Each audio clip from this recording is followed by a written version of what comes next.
Little Marie has a new house and a new playmate. This is fun. Him's right there. But when her parents realize her friend is not flesh and blood... Oh my gosh, Marie, where did you get that boo-boo? She says, Mommy, he grabbed me. Playtime is over. How do I protect her? Someone's in Marie's room! How do I save her? You gotta get me in there! There's something in front of the door! There was nothing gonna stop me from getting in that room. Nothing or no one.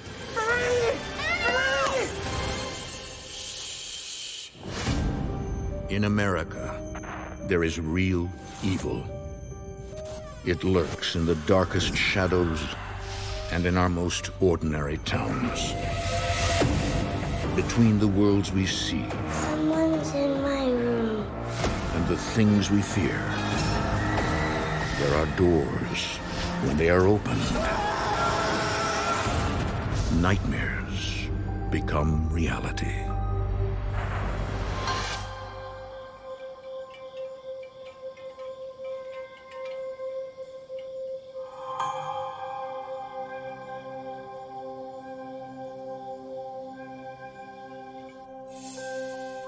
In 2010, the Barbour family, Olivia, Jesse, and 5-year-old daughter Marie, move out of Olivia's parents' house and into their own home. Our house was a cute little ranch-style house. It was perfect for us just starting our family. Little, tiny, comfortable, and cozy.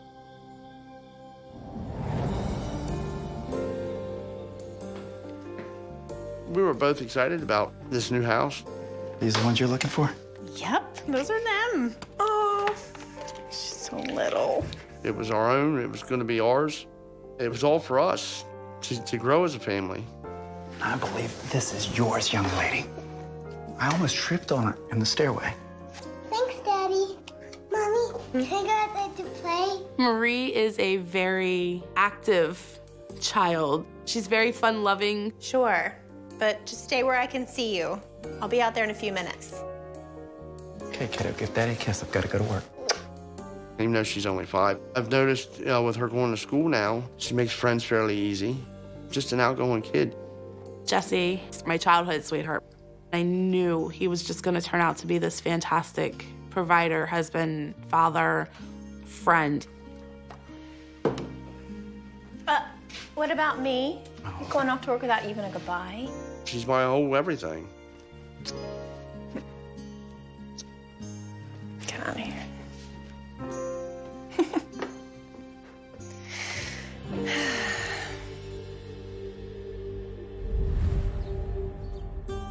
The town of Elkton sits on the Chesapeake Bay, an hour drive from both Baltimore and Philadelphia. Elkton is a very small town. Pretty much everybody knows everybody. It has that almost like a rustic charm to it. We thought it was a safe neighborhood. We thought it was going to be a great place to start our family. Having our daughter grow up here, all her memories were going to be here. She was going to have friends here. She was going to go to school here. We thought it was going to be forever. Marie loved to play outside in the backyard. She had a driveway she could ride her bike on. She had a swing set. As long as she was outside, she was happy. And the backyard proves to be the perfect playground for neighborhood kids. Connie with my pinkies. Like that. Pop! I'm ready! This is fun. There was one day Marie was playing. I went to go check on her. My second favorite color is green. She was having a conversation.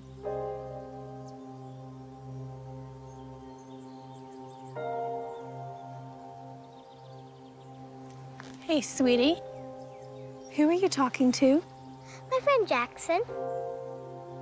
Jackson, huh? Where's Jackson from? He lives here. Oh, in the neighborhood. Well, that's nice. In that moment, I was really starting to get excited. She was playing with the neighborhood kids because she was adjusting. You know, next time he comes to play, I'd like to meet him. Come on, let's go get some lunch.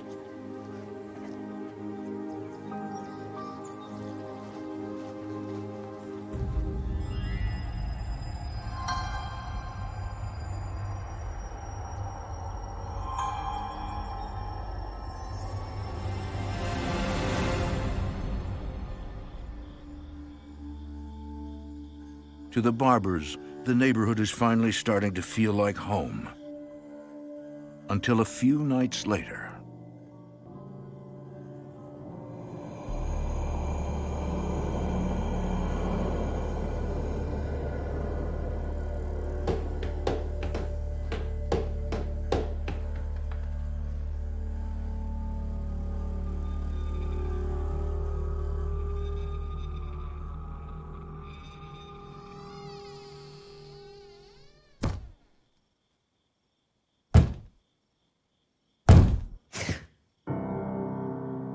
When I woke up, I was scared to death. I couldn't fathom somebody beating on somebody's wall, you know, in the middle of the night. It sounded like somebody's hand was hitting the side of the house. What? What's going on? Did you hear that banging on the wall? What banging? Something banged on the wall. I was still kind of groggy because I was woke up from a dead sleep. It took me a few seconds to register what she was trying to tell me. She was hearing banging. Honey, maybe it's just some kids playing ball outside.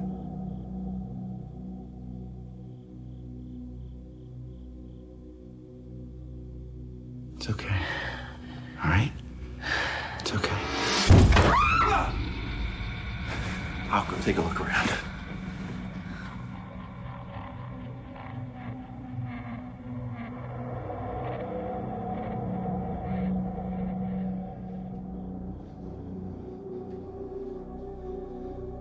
I went into protective mode. I've checked room after room.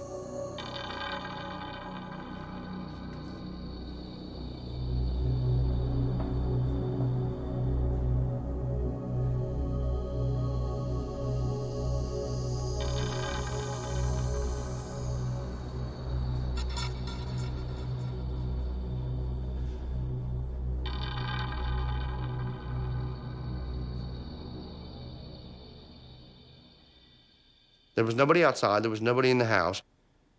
I couldn't come up with anything. I didn't find anybody. Okay.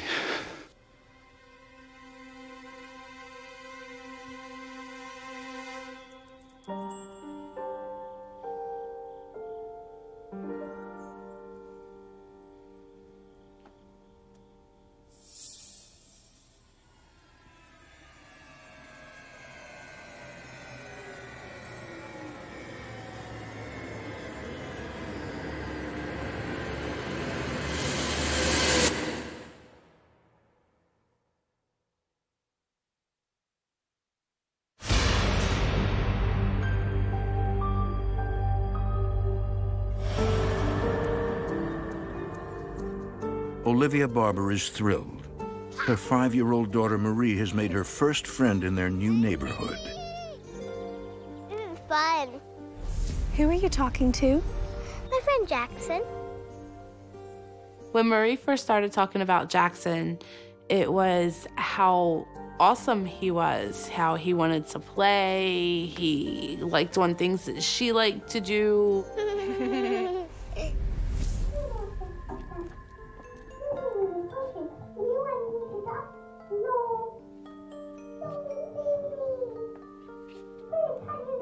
There was one day Marie was playing. I went to go check on her.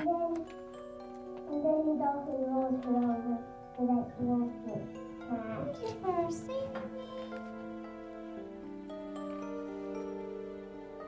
it silly? Marie?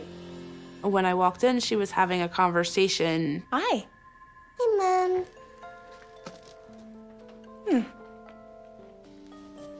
Hey, baby. Who are you talking to? My friend Jackson. You mean the boy you were playing with the other day outside? Yes. Suddenly, Olivia realizes Jackson may not be real. I'm like, oh, you have an imaginary friend. And she says, No, Mama. Him's real. Him's right there. right there, don't you see? There was nobody there but me and her.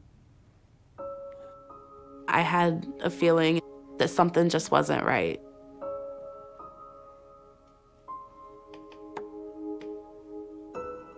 Okay. Yeah.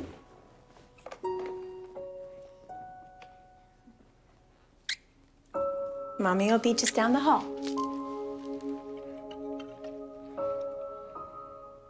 I'll save you.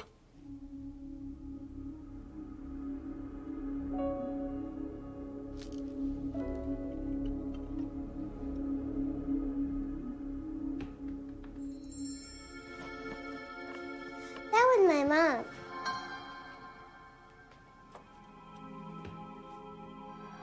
Roll it back, silly.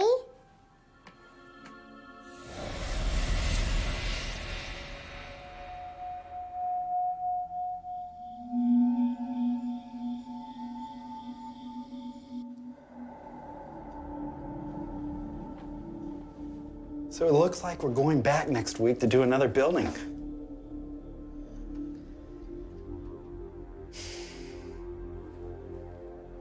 Something weird happened today. I found Marie talking to someone. She said it's her new friend. It's like a full conversation. No one was there. My opinion was she's a kid. She's the only child in the house right now. Maybe it was just an imaginary friend. You know, just somebody to play with. I don't know.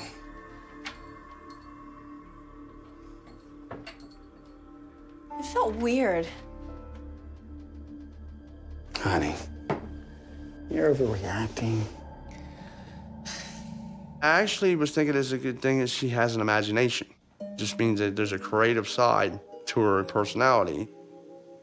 She's adjusting. So I decided, don't worry, give it some time, it'll be okay. All right. You win. I was kind of hoping that as she got older, the whole Jackson thing would just kind of fade away.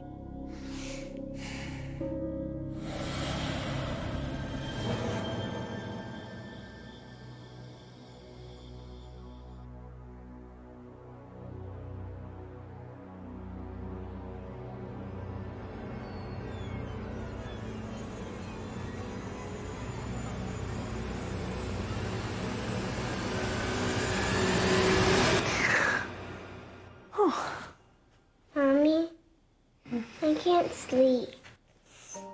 It's okay, sweetie. Did you have a bad dream? Come here. She was playing in her bedroom at least during the day, but at night, Marie wanted no part of her bedroom. She didn't want to sleep in there. She had to be where Mommy and Daddy were. I want to stay with you. Mommy? Oh, it's gonna be okay, sweetie? The Barbours come up with a solution, setting up Marie's old baby monitor in her bedroom. We put her baby monitor back in her room because we thought it was going to be a comforting tool for her.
For weeks, 5-year-old Marie has been having trouble sleeping in her new house.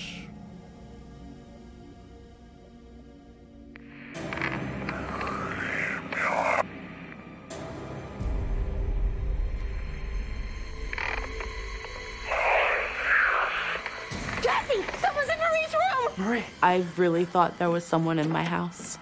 I was literally terrified.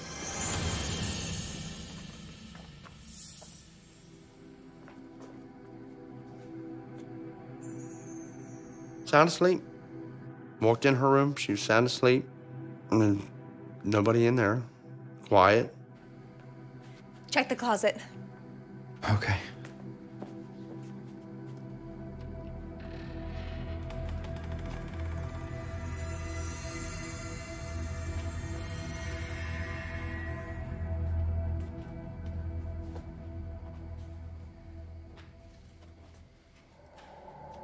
Are you sure you heard something?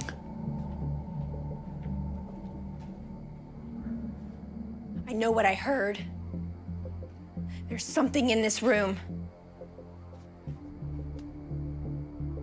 It was kind of deep and kind of gravelly. But I could definitely tell it was a man's voice coming through the monitor. Maybe it was a malfunction or something. I kept trying to come up with reasoning for it. There's got to be an explanation. Come on. Let's go to bed. Jesse said, "Baby, I told you there's nobody in here. Everything is okay." Fine. Come on, baby. Shh. Mommy's here. Mommy's here. That's right. Come on, baby. That's right. But Marie is sleeping with us.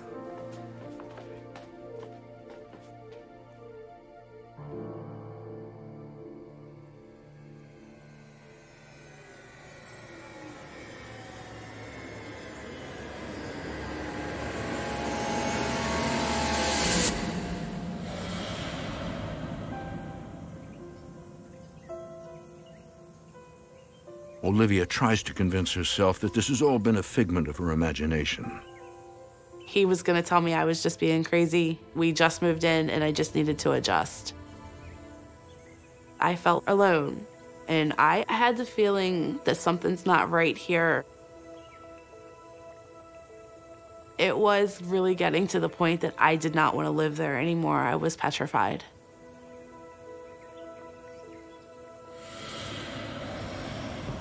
Do you want the crust cut off? Yes, please.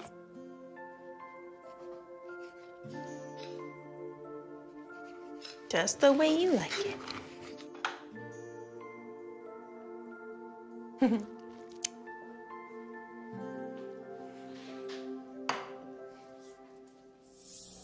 Oh my gosh, Marie. Where did you get that boo-boo? I don't know. Marie had bruises that were not there when I gave her a bath the night before. I don't know where these bruises are coming from. You know, I'm getting scared. I started asking her, "Marie, did you fall down? Did you walk into something? Did somebody hit you?" She would say, "No, I didn't fall," or "No, I didn't walk into anything," but she wouldn't tell me if somebody was hitting her.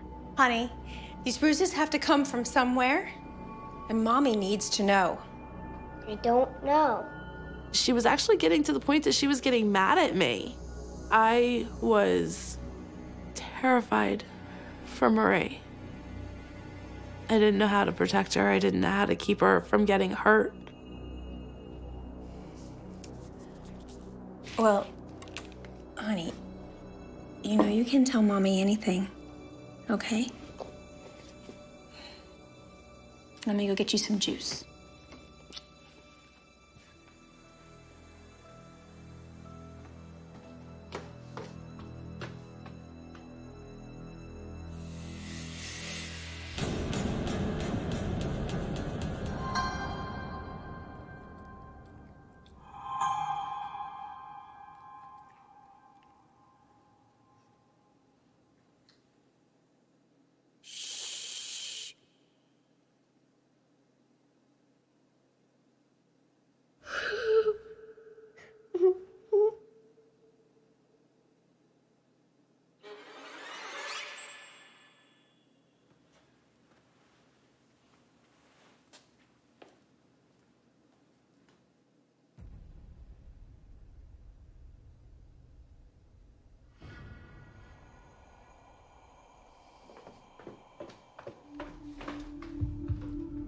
Marie?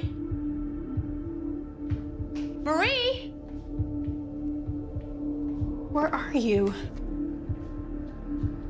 Marie? Marie? Marie? I was starting to panic. Marie? I was getting ready to go into a panic attack. Marie! Marie! Marie? Marie?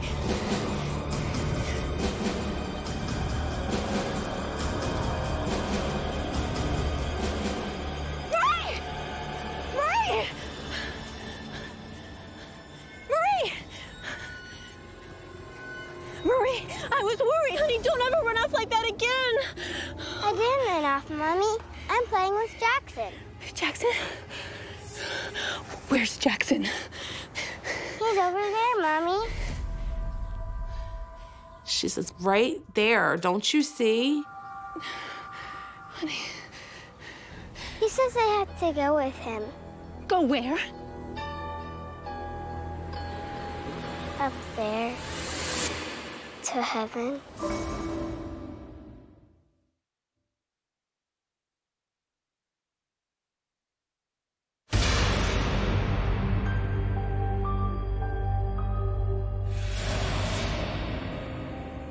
For months, little Marie has been playing with an imaginary friend named Jackson. He's over there, Mommy. It's been all fun and games, until now. He says I have to go with him. Go where? Where, Marie? Where does Jackson want to take you? Up there. To heaven.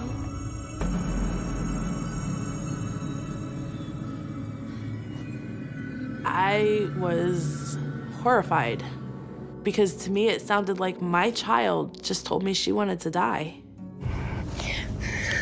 Marie, you are not to play with Jackson anymore. No. No more. I pretty much told her, this is it. This friendship is done. I don't want you talking to him. I don't want you going anywhere with him. I don't want him around anymore. Come on.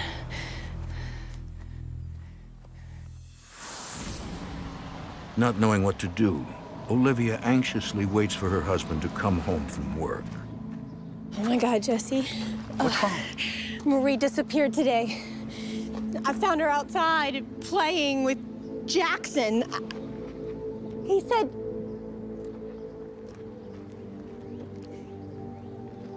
She said he wants to take her to heaven. I don't know what's going on here, honey, but I'm really scared. You're gonna think I'm crazy, but I think Jackson is a ghost. There's something in this house. I was kind of beside myself. I didn't know what to think. I tried to calm her down about it. Try to reason with her to tell her it's a kid being a kid. Honey, you know she'll outgrow this Jackson thing. It's just a phase. It's not a phase, Jesse. I felt it too. I think the house is haunted.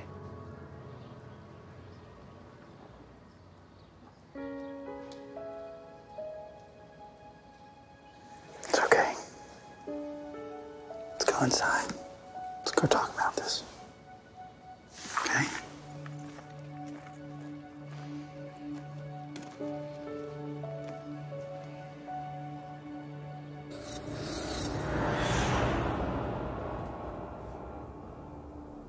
For the next few days, the stress level in the house is at an all-time high.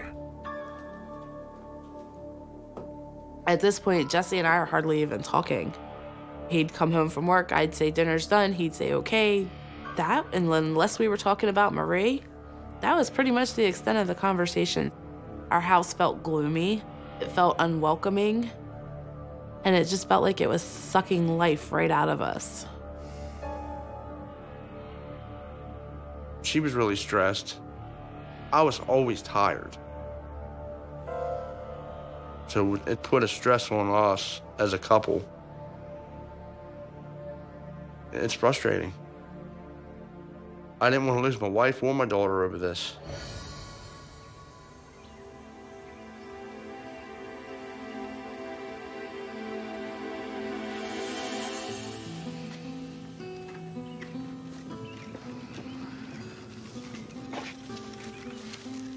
Hey, Jesse. Hey, Sam. Hey, Sam. How long have you lived here? Over 20 years. I talked to a few of the neighbors who've been living in the neighborhood for quite a while to find out maybe, yeah, they can tell me something about people that may have lived there. Anything strange ever happen in this house? No. Some crazy old guy lived there. He lived like a hermit. He never talked to anyone. Hated all the neighbors, especially the kids. He kept to himself. In fact, I don't even think he had a wife or anything there. Come out and did his yard work, and that would be the extent of seeing him. Whatever happened to him? I don't know. One day, we didn't see him anymore, so we just thought he died. The house was up for sale. Some investors bought it, and they started leasing it out.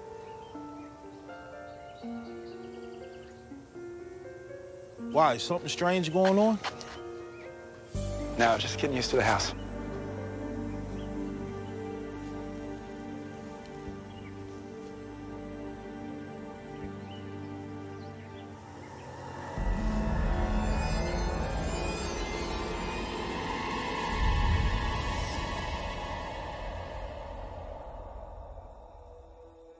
Although Jesse doesn't believe the old man is haunting his home, he decides to keep what he's heard to himself.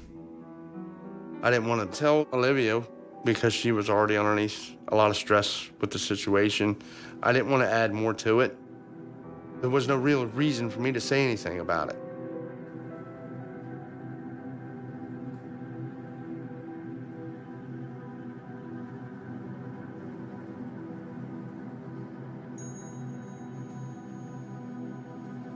Mommy says you can't be in here anymore. Go away. Go away.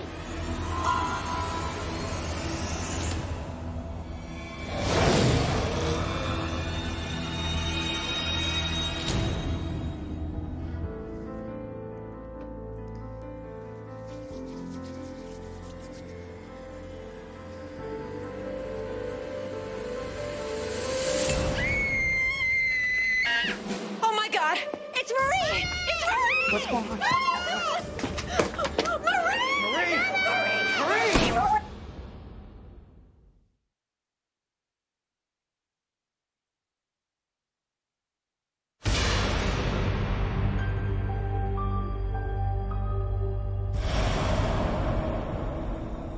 An entity inside the Barbour home is playing dangerous tricks on 5-year-old Marie.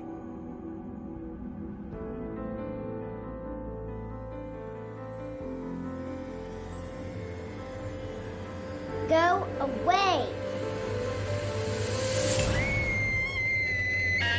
Oh my God! It's Marie! It's Marie! What's going on? Marie! Move! Move! Marie! Marie! Marie! The door's locked! The door's locked! Marie, we're coming for you, Marie!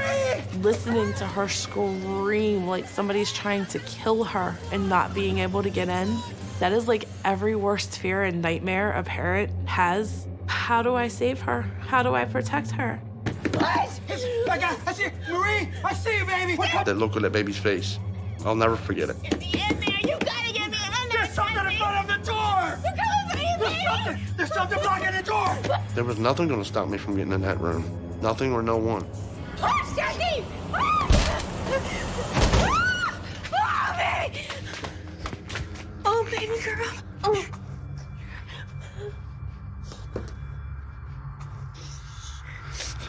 It's okay, baby. We're here right now, okay? Jesse. Look. Lean your head back, baby. When I seen the marks on her neck, I couldn't believe what I was seeing. They were large. I mean, you can obviously tell that was hands. Marie, honey, what happened? Jackson tried to choke me. She says, Mommy, he grabbed me and he pulled me to the floor by my throat. She said him was trying to choke me because I told him I didn't want him here anymore.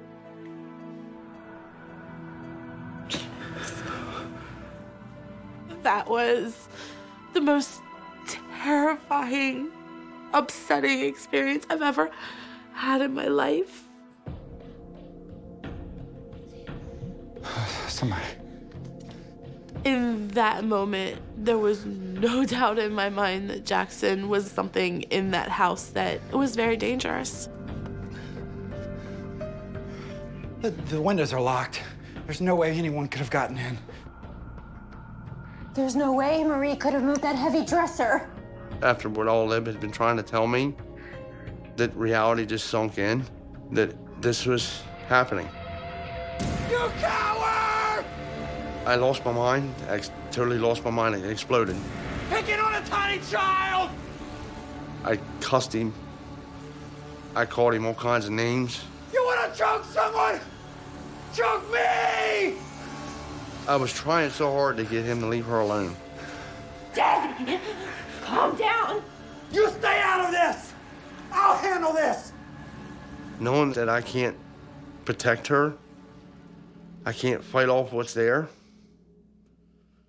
I feel powerless. It makes me almost feel worthless. Shh, baby girl.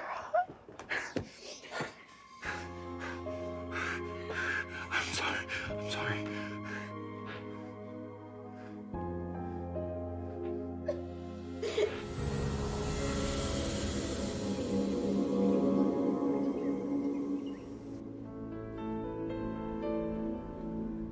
The family reaches out to the Dover Paranormal Research Team. We need to find somebody to come and help. We got to do something about it. It stops now. Our goal is to try to provide as much help as we can, as quickly as we can. Thank you for coming so quickly. I could tell she was very upset. She was very anxious. Donna's going to walk through the house to see if she senses anything or picks up any impressions.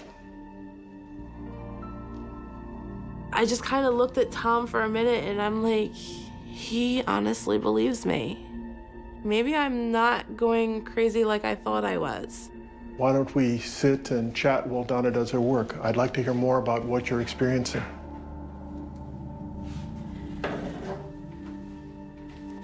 Being a third-generation Wiccan means that my grandmother was Wiccan, my mother was Wiccan, and I'm Wiccan. We believe that everything has a soul and a right to live, and that nothing should be killed unless it's for food, and you should always give something back to the earth. When I walk into a home and there is a spirit there, I feel a humming. I can't really explain it. It's like a pressure almost. It is a very intense feeling, and it just builds as I get closer to where the spirit is. And that's kind of the feelings that I got as I got closer to Maria's room.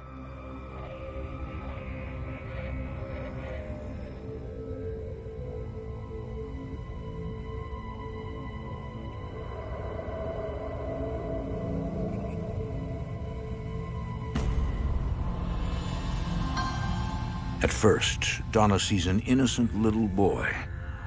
As soon as I saw him, I knew that it was Jackson, the spirit that Marie had seen. But then, the ghost reveals his true identity.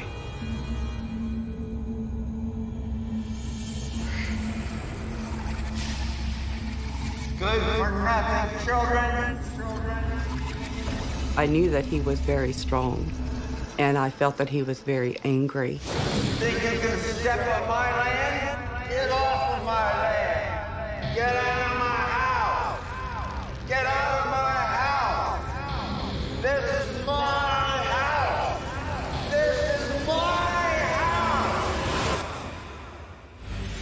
For more A Haunting, visit destinationamerica.com.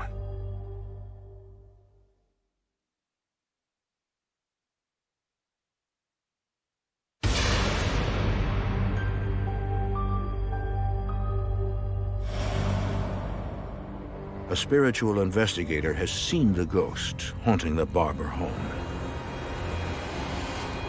It's the spirit of a bitter old man who used to live in the house and despises kids.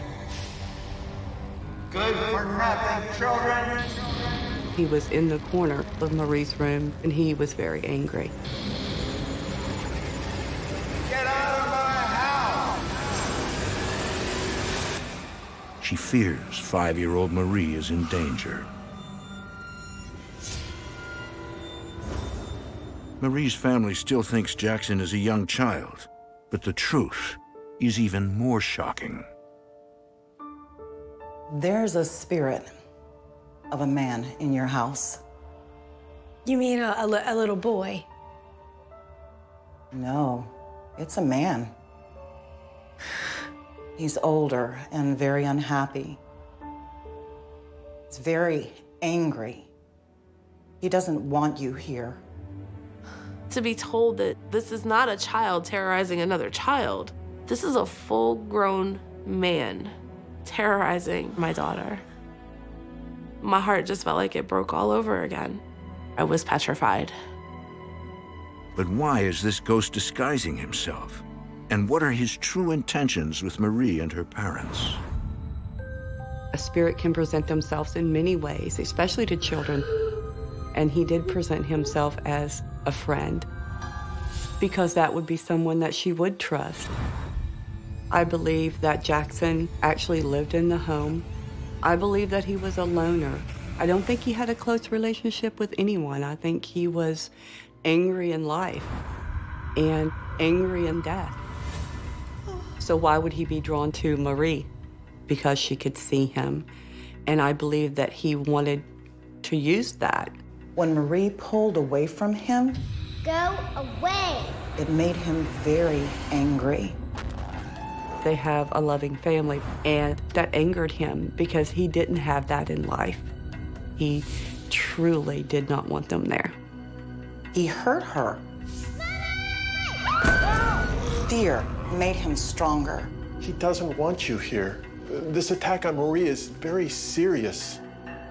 Jackson was trying to disguise himself as a young boy to make friends with her so he could carry out whatever dastardly deeds he felt he wanted to do. We need to get rid of him. Now. He needs to be gone from this house. Tom, I think we need to do a cleansing.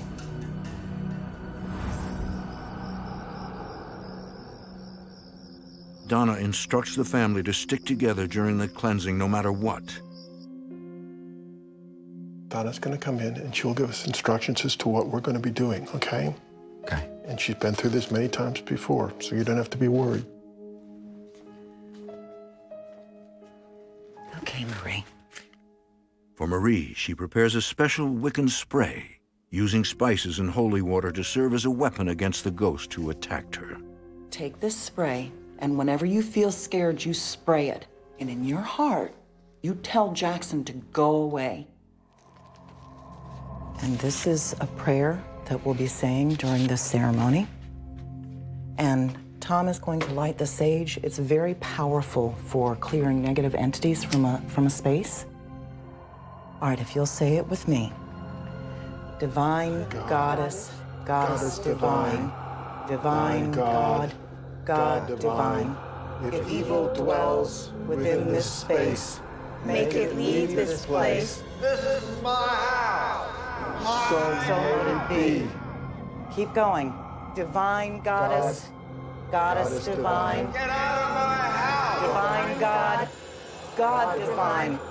If evil dwells within this space, make it leave this place. Marie, you have to tell Jackson to leave.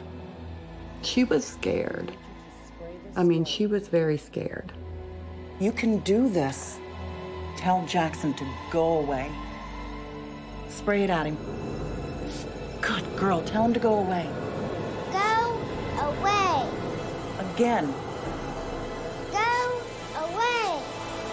When I'm doing a cleansing, it's very intense. My sole purpose is to drive him out of that room. And Jackson did not want to leave that room. Divine, divine goddess, goddess divine, divine God, God divine. If evil dwells within this space, make it leave this place. So mote it be.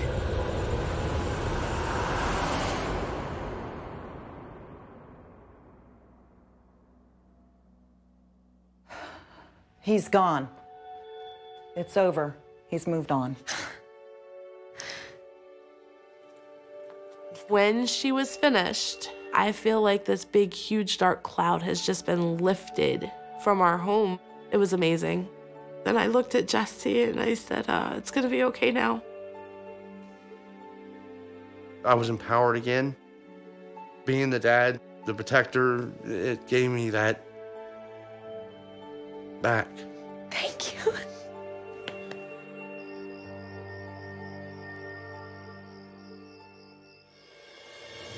What do you have there? 6 pieces. You're doing so good.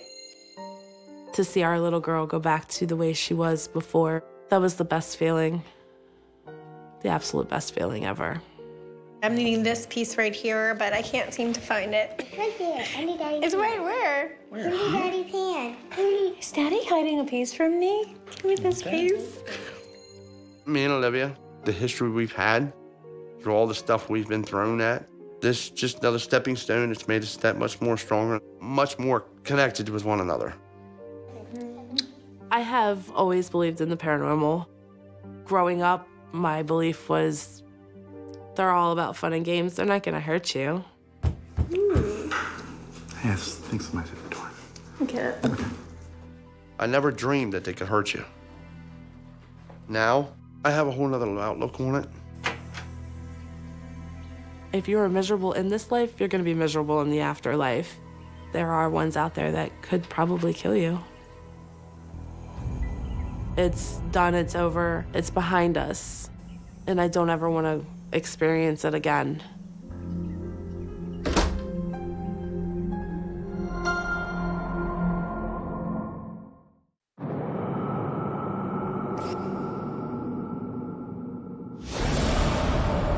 A mother senses something amiss in her home. There was something in that room with me. When a mysterious entity targets her family. There's just a black silhouette standing there, staring back at you. The demon unleashes a reign of fear in which no one is spared. It gave me that feeling that what's gonna happen next? That, like horror movie, when the music starts, you know something's about to go down. But you don't know when or where. In America, there is real evil. It lurks in the darkest shadows and in our most ordinary towns. Between the worlds we see Someone's in my room. and the things we fear, there are doors. When they are opened, nightmares become reality.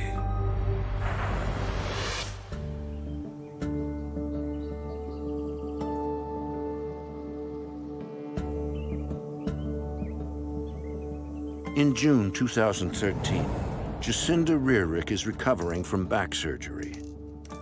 I had to repair some herniated discs, some degenerative disc disease. It's just very hard to accept, you know, being so healthy and then all of a sudden having a procedure that, you know, you're hoping is going to fix your pain and then you end up being worse than what you were.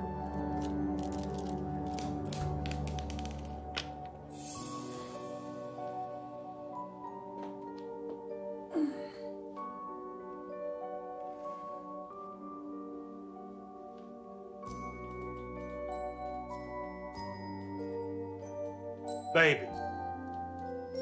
Yeah. Are you trying to break your back again? Come on. Jacinda's husband, Todd, a maintenance and repairman at a local brewery, is also a patient caregiver. All right, okay, all right. Todd and I are high school sweethearts, and we've always, had a very loving relationship. You keep going like this, and you're never going to recover, sweetheart. He's the kind of person that would give you the shirt off his back. He'll do anything for anybody. I'm gonna be fine.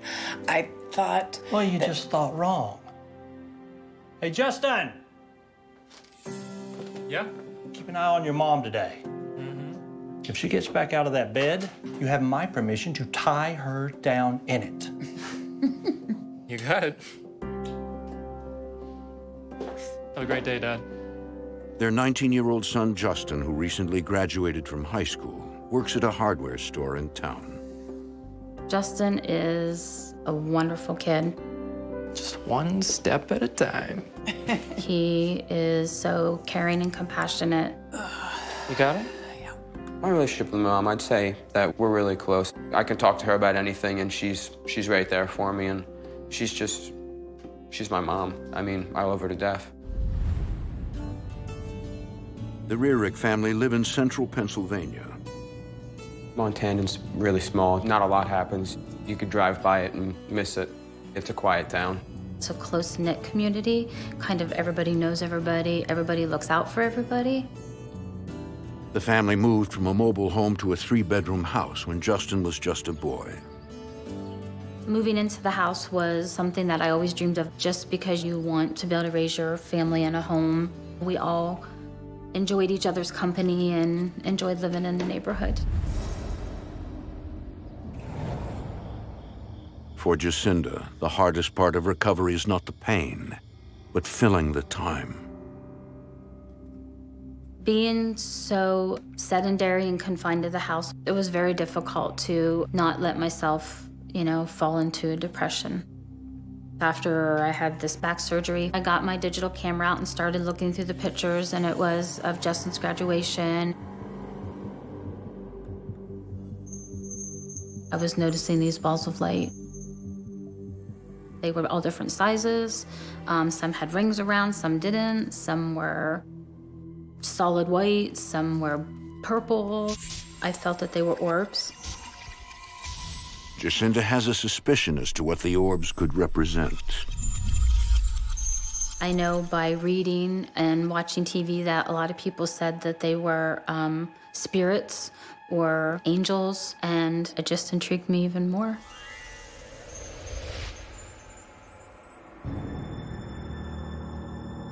I immediately just assumed it was my parents.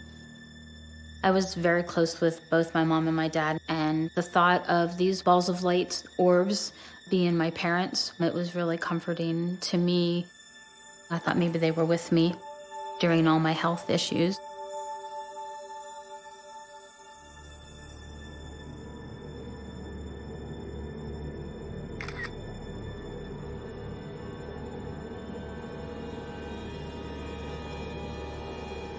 Hey, Todd?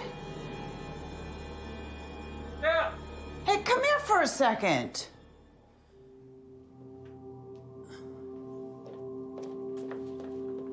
Honey, I'm running late. But look at these pictures of Justin, and look at all these little balls of light in every single picture. Isn't that weird? Looks camera flares, right? I don't think so. I just took a picture of myself, and look. Honey, there's one right there. I love you. I gotta go. I'll look at them tomorrow, I promise. Oh, okay. Okay, see ya. I always believed in the paranormal, and these balls of light really piqued my curiosity and my interest. Jacinda decides to document any evidence of the supernatural in her home. I just was taking pictures all the time, just seeing if I could catch them, and I always got orbs. They were just there all the time, everywhere.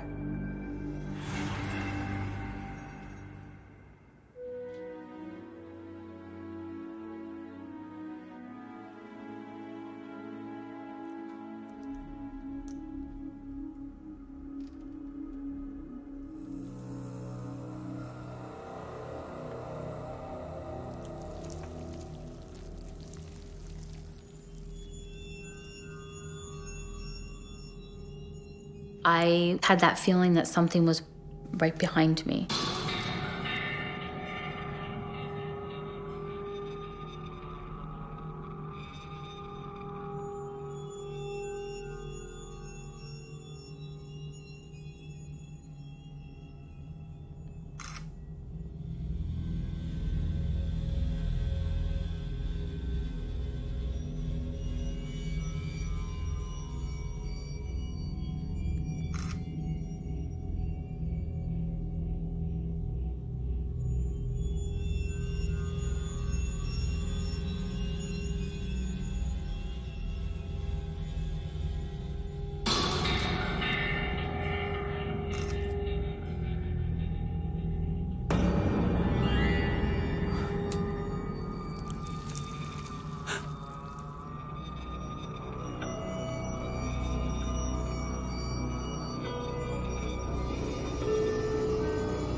I knew that I put my pills in there right.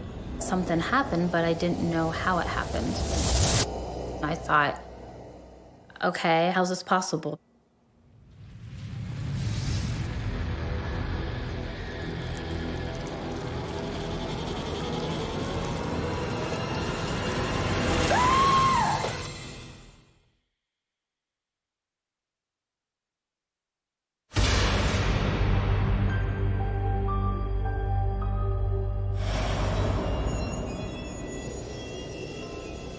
While Jacinda Rearick is recuperating from back surgery, she senses a presence in her home.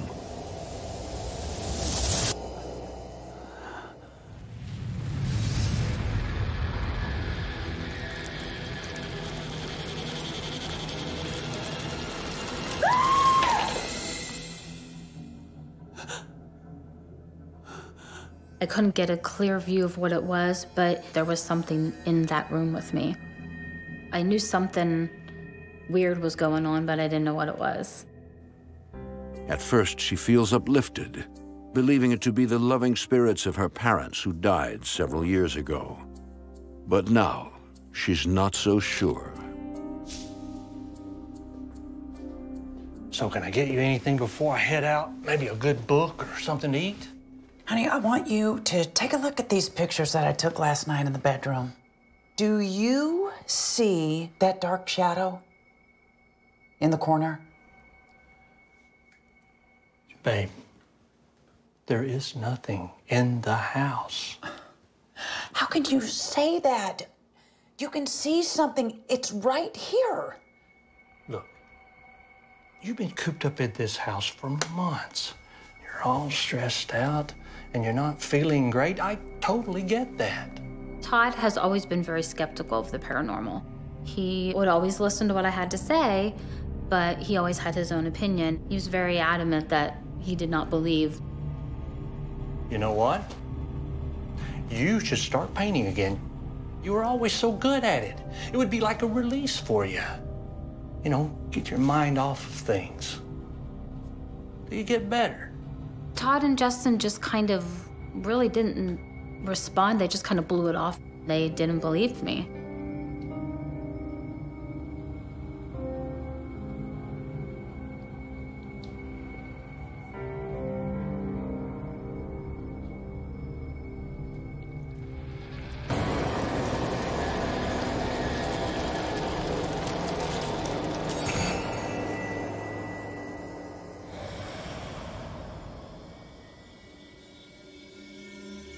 In the fall, Jacinda and Todd's son Justin also finds himself housebound after undergoing shoulder surgery. I'm laid up for 8 months now. You really don't know how much you use your limbs until you're worn out. That's when I went through my depressed phase. I can't lift, I can't go to work, I can't go out and do any things that involve more than one arm. So I'm stuck here now.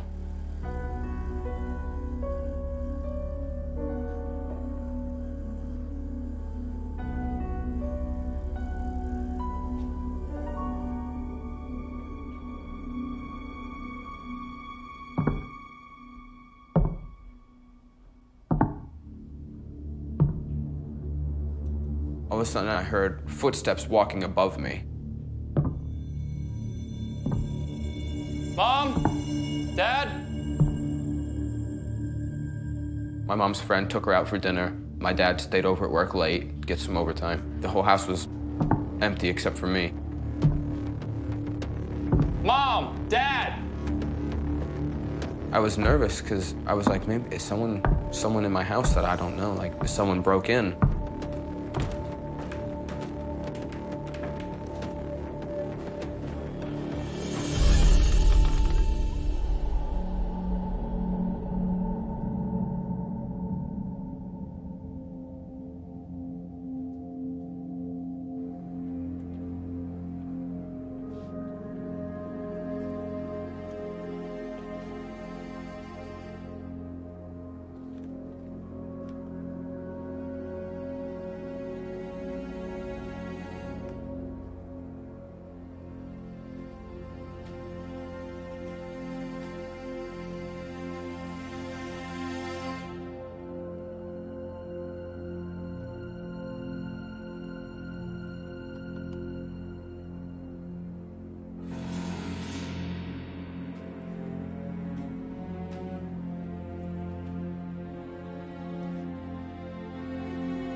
The door was still locked. All the lights were out.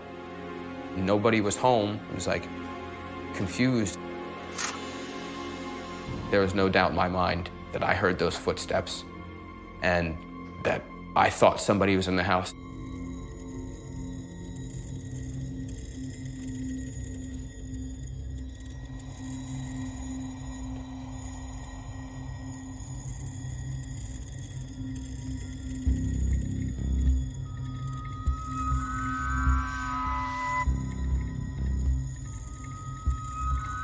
At the time, my mom was taking pictures all the time. She was convinced something paranormal was in the house. She was quite obsessed with it.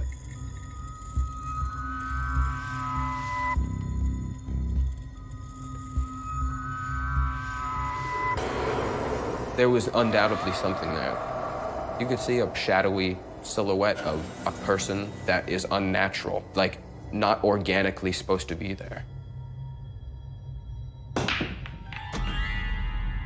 I heard the pool table break. I heard someone hit the cue ball and break it.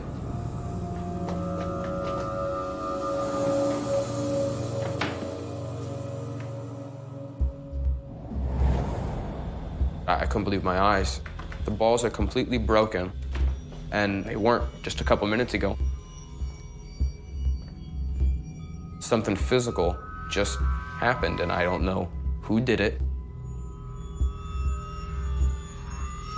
Your heart's racing. You get the shiver down your spine. Your hair stands on end. I was trying to make sense of it. And as I turned to look, it was just there right in front of me.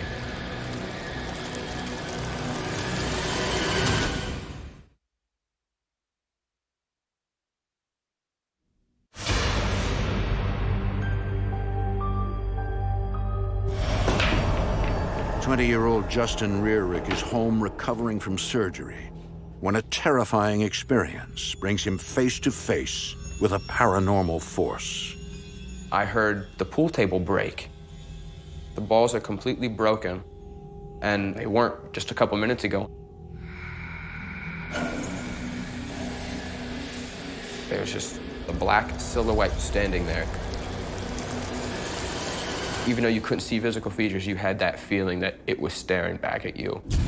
It was looking like into you, like it was seeing your essence.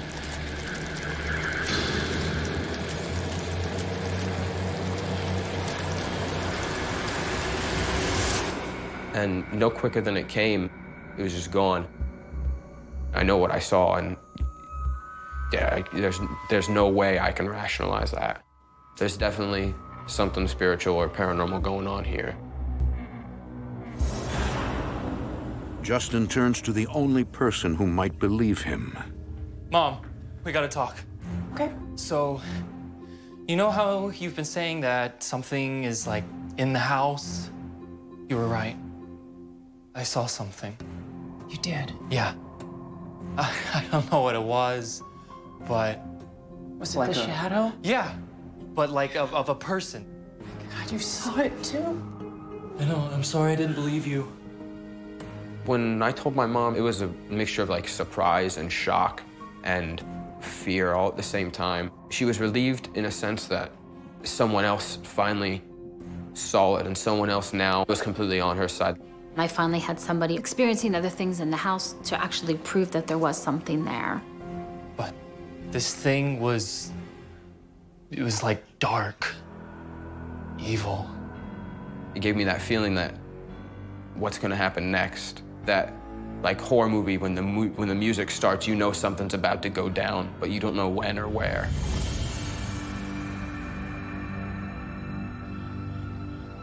Now that her son has seen it too, Jacinda grows more anxious. So I would get up in the middle of the night and I would just do some painting, and that pretty much was my escape.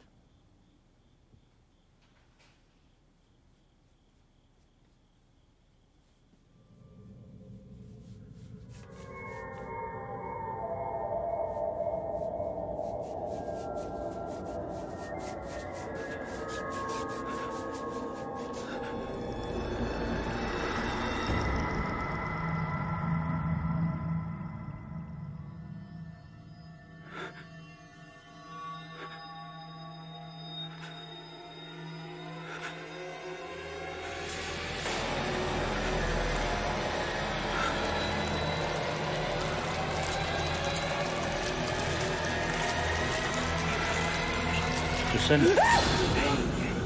It's me. It's okay. What? Are you all right? What's wrong? Honey. I saw it again. The shadow, it was here just a minute ago, right before you showed up. I didn't know what it was. What I was feeling and sensing was not good. Jacinda, maybe we need to talk to your doctor about your medication. No, it's not the medication. Justin saw it too. How do you explain that? I think we need to get help. Jacinda, do we really need to talk about this now? You don't believe me? That's fine. Just go. It was really difficult because I knew that I was right. I knew what I was seeing. Todd reaches an emotional impasse. His family's fixation with orbs and ghosts is enough to send him off the deep end. My mom and I, we both were convinced something was going on, and anytime we would bring it up to my dad, it was just an instant, like a switch. You just flip the anger on. My dad put a wall up. He was trying to distance himself from, like, not only me, but everybody.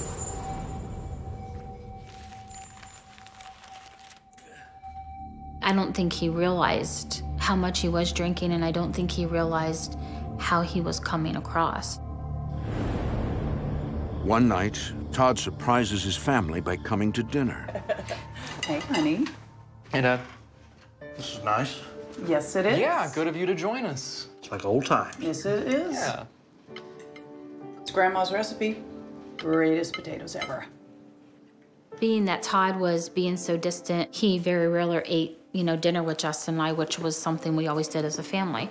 So this one particular night, he did sit down with us, which I was hoping was gonna kind of make everybody reconnect again. So, what'd you do today?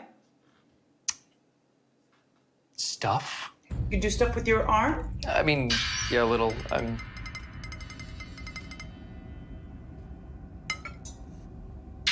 Todd, you okay? It's nothing, I'm fine.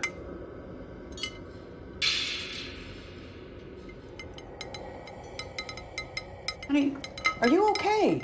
He just was having trouble breathing.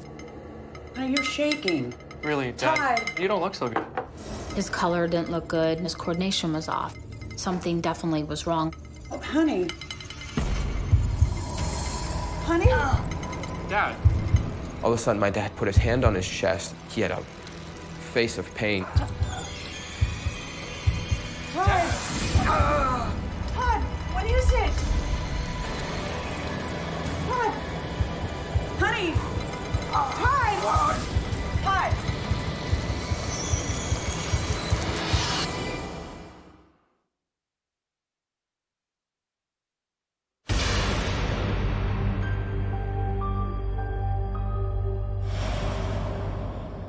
For weeks, the Rearick family has been on edge. Todd's wife and son insist the house is haunted, while Todd doesn't believe them. He got to the point where he didn't even want me to show him anything, or he didn't want me to tell him anything. He didn't want to hear it. He'd just make it matter. So I just didn't really say anything. I definitely think that it caused like strain and extra stress in the family. But I don't think he meant to do it to hurt everybody. I think it was the only way he could think of to deal with it because he didn't want to accept the fact that something could be going on. Todd, you okay? Dad. What is it? Todd! Todd!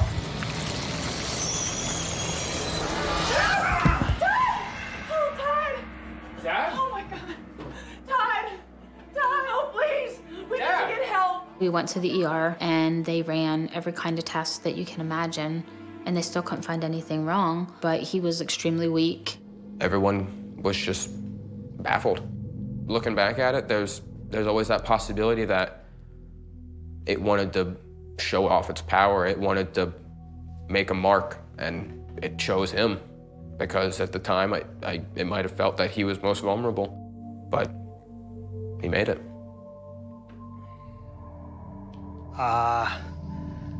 That's not necessary. I'm fine, Jacinda. Throw your back out again, we'll both be stuck in this house.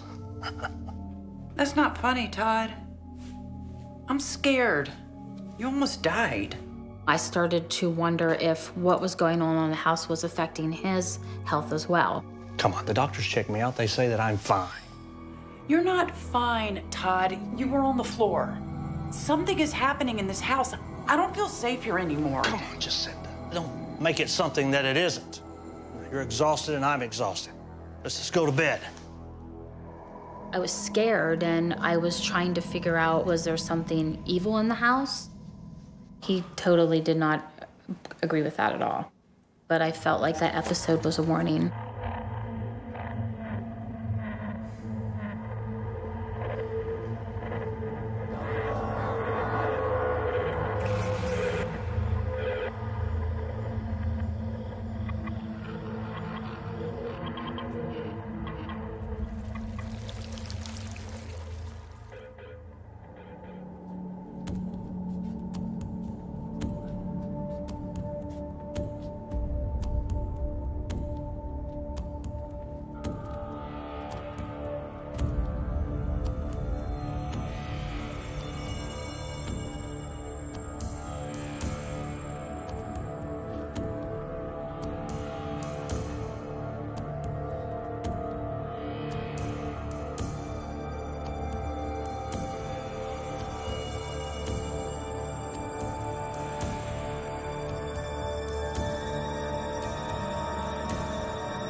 When I looked at the painting, it literally was melting, like it was just running.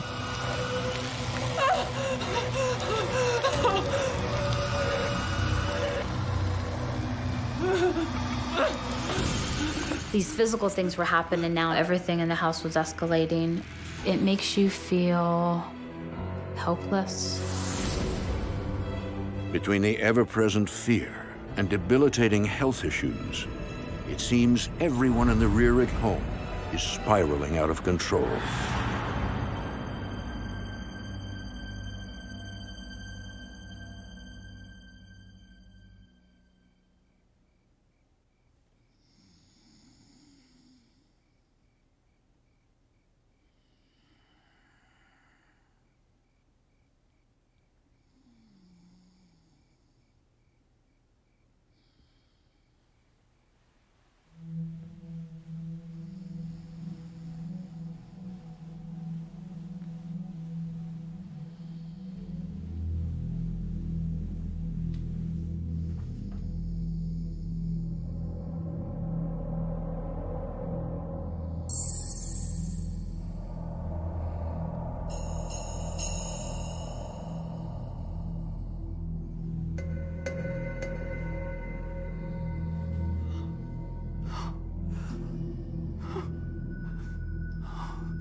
He looked like a corpse that was starting to decay.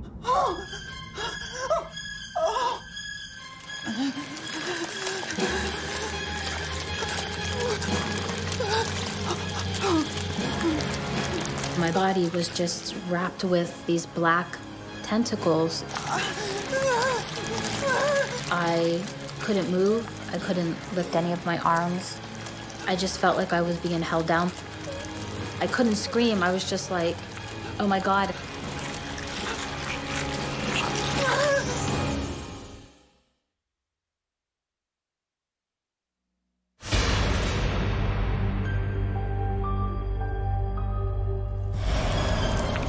The supernatural activity in the Rearick house reaches a new and frightening level when Jacinda finds herself under attack.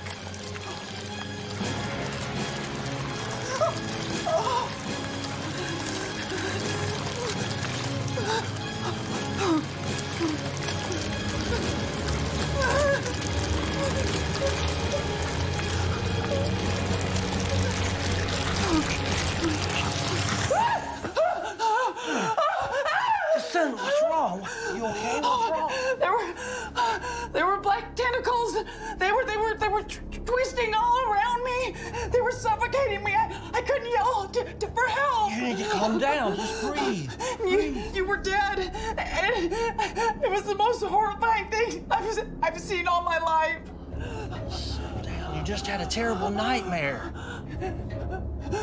I didn't know what was happening, but it was definitely trying to either hurt me or my family. Just settle down. You just had a terrible nightmare. That's all. It's a nightmare. That's it. I am not crazy, Todd. There is something wrong with this house. You've got to believe me. Just lay down. Just come on. You need to get some rest. You just had a terrible nightmare. It's a terrible nightmare. But it's clear to Jacinda, she'll need to fight this entity on her own. It got to the point where I didn't care if Todd believed me or not. I knew I needed to reach out and try to find somebody to help me because I was scared for myself because it physically tried to harm me. I didn't know what it was going to do to me or to anybody else. With the evil presence growing stronger, Jacinda calls in the Central Pennsylvania Paranormal Research Association. I reached out to this group because I wanted somebody to validate for me that there actually was something here, and also to get rid of what was in the house and try to get my family back to normal. When she mentioned the black tentacles, her husband looking like a corpse, the physical assaults, I know this case needed an immediate attention. As they approach the house, Christine, a psychic, receives disturbing images.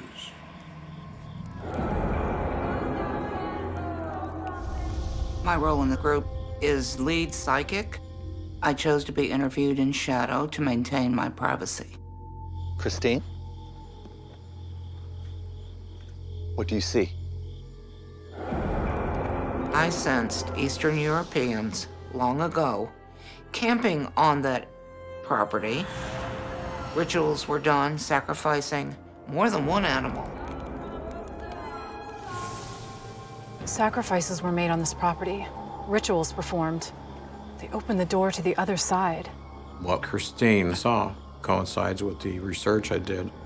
I found that Eastern Europeans, probably gypsies, did pass through this area centuries ago. We must be very careful once we enter this house. Do not let your guard down. The ritual opened a gateway for something to come through. And whatever was conjured outside the house may very well be the entity haunting the Rearick home. Good evening, Jacinda. Thank you so much for coming. Of course. Hello. Christine and Liz. Inside, both psychics sense activity in the room. I could feel a lot of entities there. There were human spirits in the house. There are spirits here with us. Yes, a man and a woman. I described two entities to the left of me in the living room. An older man and woman. They're a couple. I see their arms are intertwined. It was my mom and my dad. I actually cried because it made me feel good knowing that they were there. I sense a lot of love between them. But they're also very scared. They're here because they're trying to help you. Christine said that they were there defending and protecting me and everybody in the house. Help me? But so many bad things have happened here. They're fighting for you. Without them, it would have been much worse. Well, let's split up. We'll each take a room. Yes. We'll meet back here when we're done. Okay? Okay.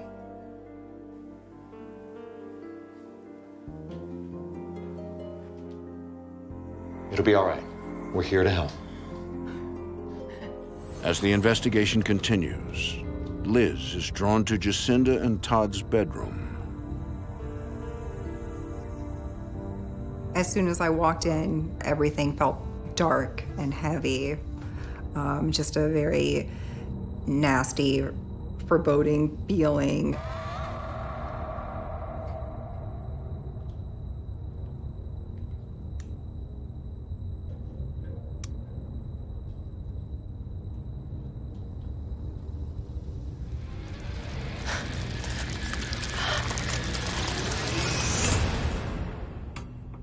In another part of the house, something calls to Christine.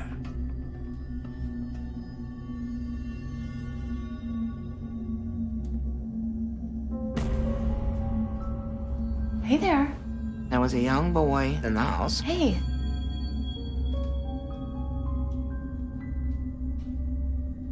Hi. Hey, are you okay?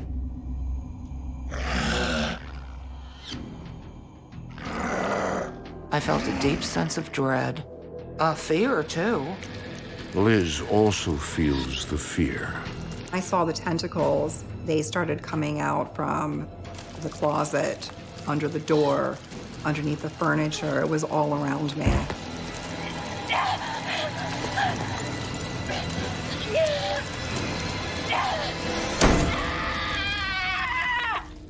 For more haunting, visit DestinationAmerica.com.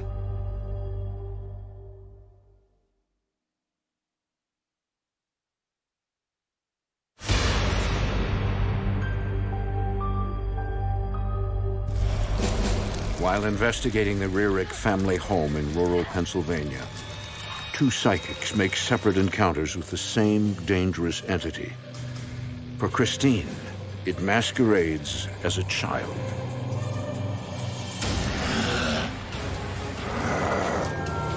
I got physically ill. I got severe nausea. I did get quite dizzy.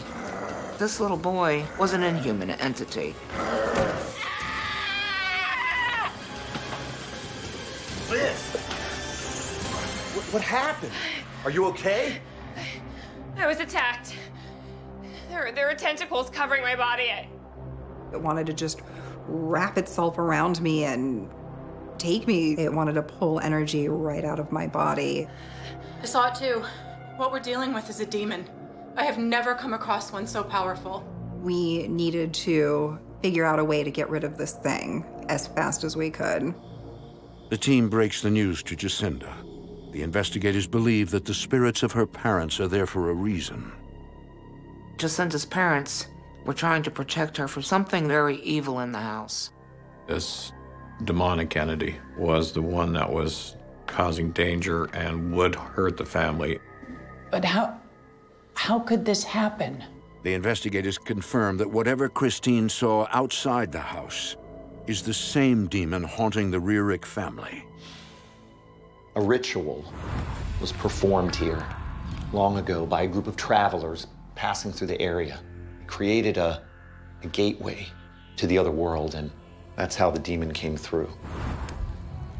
A murderous act was committed. Immediately, rituals were done to keep the evil away, when in fact, all it did was let some enter. They actually came in. But we've lived here for almost 14 years, and there's never been anything like this before. Why is this happening now? You were weak. An easy target. And it was waiting for an opportunity to attack. This demonic entity was brought in through this portal centuries ago and remained dormant on the property. I was waiting for the proper time to come in to Jacinda's house when Jacinda was having major physical issues. During these times of long-term illness, this is the perfect time for a demonic entity to move in and take over a household. The demon attached itself to you. That's how it was able to infest the house and begin to infiltrate your family. Right now, the demon is breaking down each member of the family. We need to act before it goes to the second phase, possession. They said by me having all my health issues, it attached to me, and that was a way for it to get in. And it just got to the point where it, basically was taking over our lives. If something wasn't done quickly, I was afraid somebody would either be hurt or killed. O Lord, God of our salvation, preserve this home and all who live here from all harm and every temptation from below. I prayed and I blessed every window and every door and made the sign of the cross with holy water to seal each room from the entity coming back into this house again, to prevent it. Delivering them from fear of things proceeding from the darkness and attacks by demons at midday. Lord, preserve all who live in this home from all harm and all temptation from below, delivering them from fear and attacks by demons at midday. Lord, God. Oh. During this process, I felt as though an ice pick was driven through my skull. And I know this was the demon's way of defending itself. It knew I was intervening for this family. My vision became blurry. But I knew if I stopped, it would win. So I just kept on going no matter what. Let your servants and your children, protected by armies of angels, faithfully sing with one accord, Lord, you are my helper. I am not afraid. I will fear no evil. For you are with me as you are my confirmation. Oh God, to you alone be the kingdom, and the power and the glory in the name of the Father, and the Son, and the Holy Spirit, for now and ever, unto ages of ages. Amen.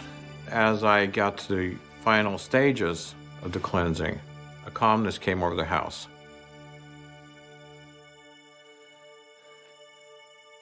I just noticed the whole house.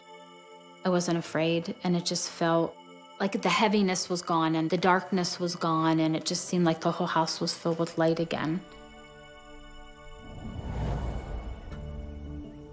Months after the cleansing, the family is no longer plagued by the demonic entity. And Todd finally concedes that they were victims of a supernatural force. Now that it's all over with, he now actually admits that there was something there and that it did affect him, and it did affect me, and it did affect Justin. And, he's glad that they came. Before all this happened, the views I had on the paranormal were very indifferent. I didn't really think about it too much. It's something that everybody lives with, but not everybody experiences it, so therefore they don't all understand it the way you do once it happens to you. What I would say to the people who don't believe in the paranormal is demonic things do exist, and it's just waiting to strike somebody. And you just have to be strong enough to not let it into your world. The button to the left. Yeah, I got it. I definitely learned that good and evil can be in the same household. I still believe my mom and dad are with me. I absolutely feel without the presence of them there, it could have gotten a lot worse because all along they were there for protection for me. So I can't even imagine what we would have been dealing with if they would have been there.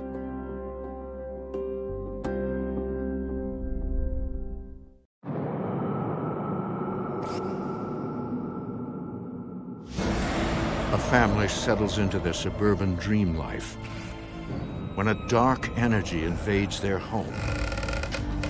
Something was watching me. You felt it almost breathing on you.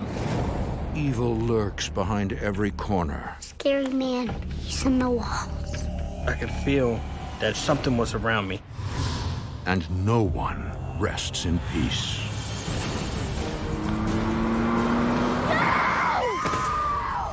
It wasn't a nightmare. It's a threat. In America, there is real evil. It lurks in the darkest shadows and in our most ordinary towns. Between the worlds we see Someone's in my room. and the things we fear, there are doors. When they are opened, nightmares become reality.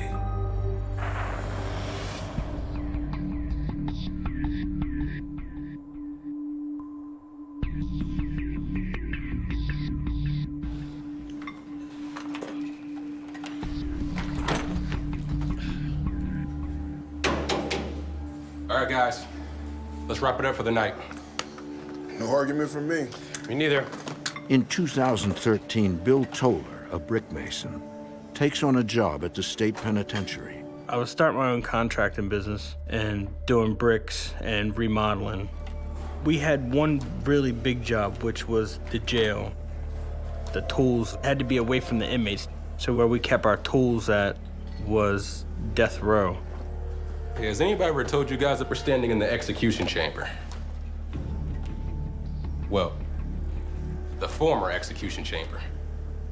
For nearly 20 years, prisoners were put to death right where we're standing. He says the gurney that you're using is actually where people have died on that gurney from lethal injection. It was kind of creepy. Interesting. Dang it. You okay? Yeah. Yeah, I'm okay. Let's just get out of here.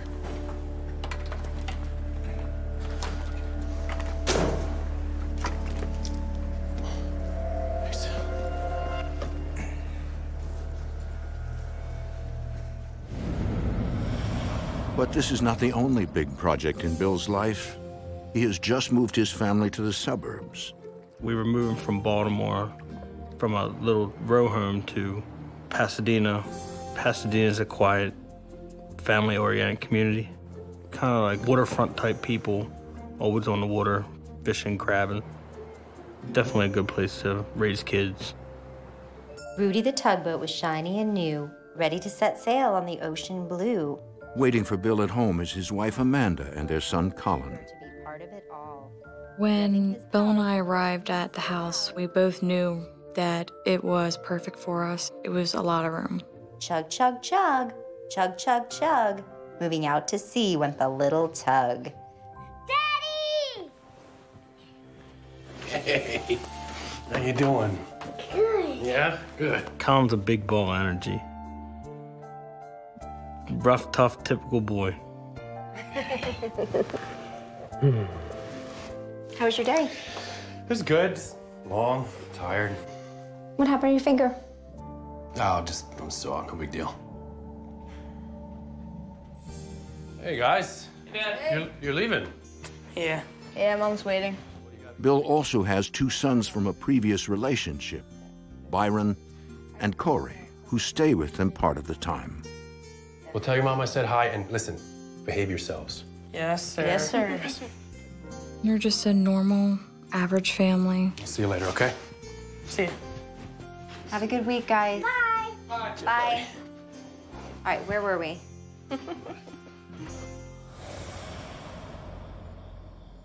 Bill's new business is booming, but it's a mixed blessing. My work was pretty crazy. We were working like 18-hour days. We had a couple different jobs going each day. I would get up around 6:30-ish, be out the door by 7:30. It wasn't unusual to see me come home at 2:30 in the morning. You make the sacrifices for your family so you can have things in life that you normally wouldn't have. It's life sometimes.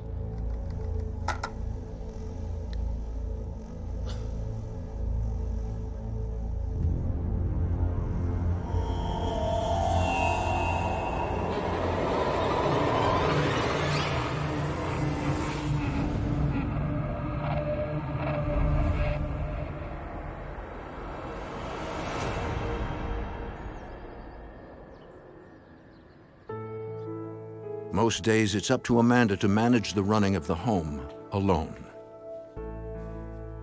Not long after we moved in, maybe one of the first few weeks that we were there, Bill was working as usual.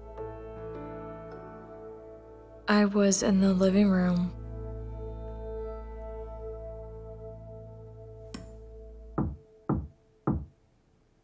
I heard little tapping noises, and I wasn't too sure what to make of it. Weird.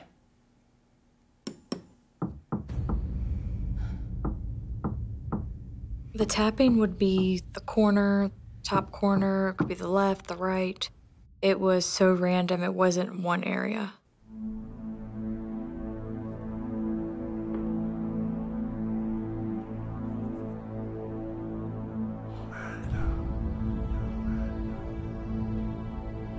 Bill?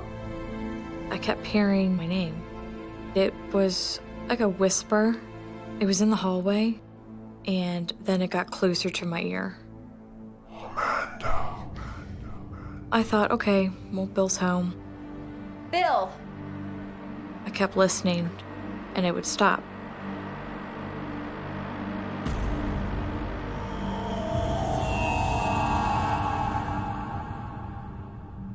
I knew what I heard. I was like 100% sure that someone was there. I just knew I wasn't alone.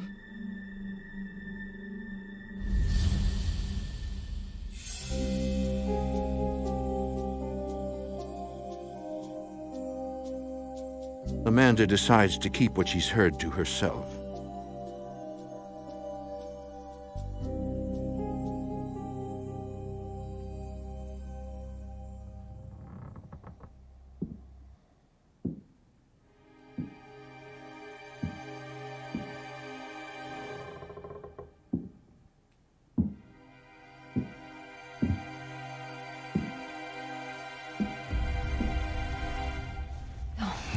Bill, do you hear that? Hang on. Bill and I were in bed late at night. We both heard footsteps upstairs. We knew that there was nobody up there because Colin was asleep and the boys were with their mom. And we sat there and listened. We could hear it walking from one room to the next and down the hallway. Someone's in the house. I'll go check it out.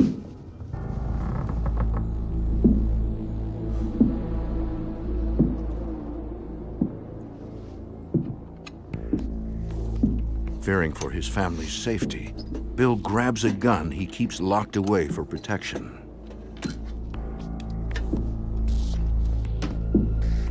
Honey, be careful. I will. So I went upstairs and checked everything out, all the doors and windows.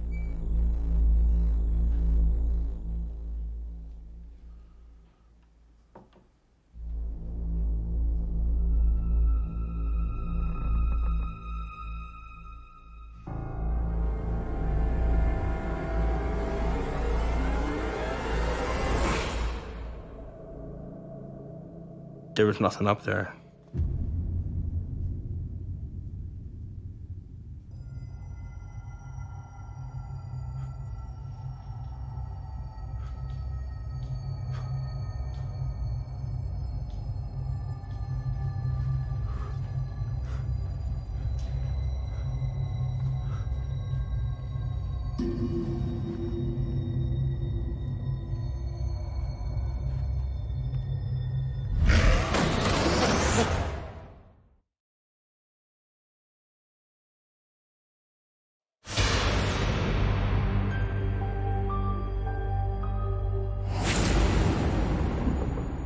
A few days after moving into a new home, Amanda Toller begins hearing strange noises and sends her husband to search for the intruder.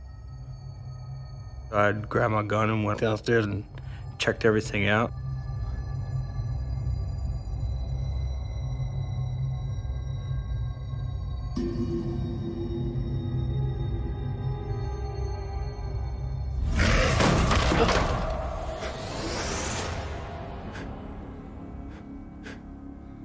We had a panoramic picture, 18 inches tall, 4 foot wide.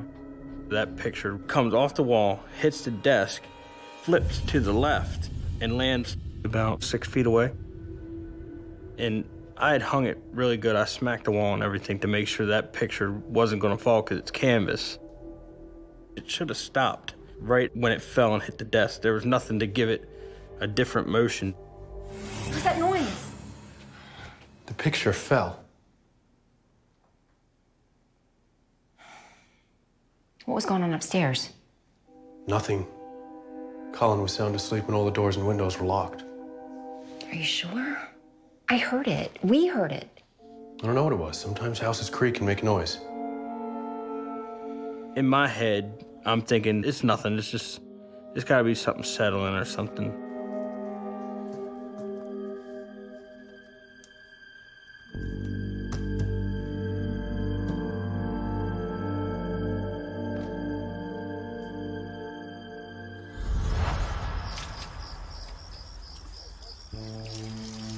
But Amanda still feels the events are unexplainable. The footsteps, the whispering, the tapping happened all the time. Every day I knew that something was watching me. If I walked down the hallway, it was right on my back. If I went to the kitchen, it was next to me or right behind me. You felt it almost breathing on you. And I would always turn around, and nothing was there.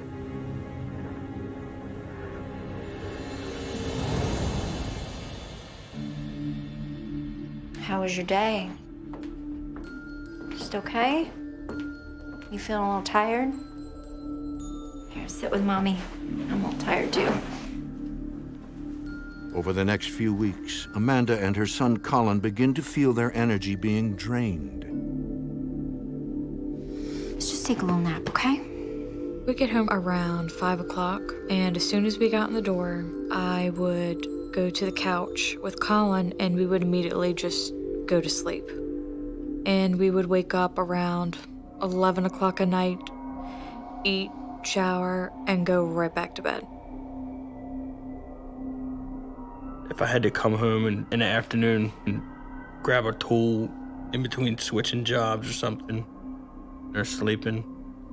If I came home early, 10 o'clock, they're back asleep, or they're just waking up off the couch at 10 o'clock. It was pretty strange. He was really concerned. So I went to the doctor, had physical done, I had blood work done. Everything came back normal.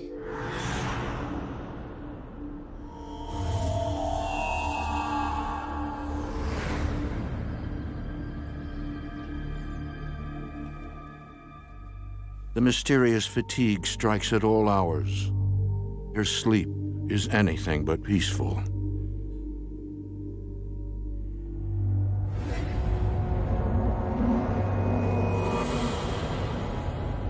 I would have nightmares, and it would be violent, like horrific, terrifying dreams. Really, really terrible dreams.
For weeks, Amanda Toller has been sensing an unnerving presence in her house.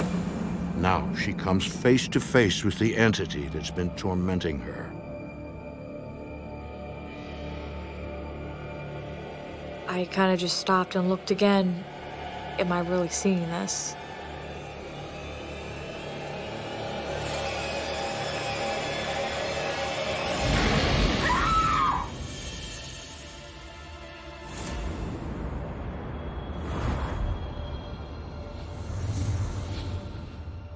The event leaves her shaken. But Amanda isn't ready to confront her husband with her suspicions that their dream house is haunted. I didn't want to say it, because I knew that if I said it out loud to Bill, that it would actually be true, and that I couldn't block it out anymore. I didn't want to believe that this was really happening. Usually I would never want to leave the bedroom, because I didn't want to have to go up and down the stairs and have to feel that presence behind me.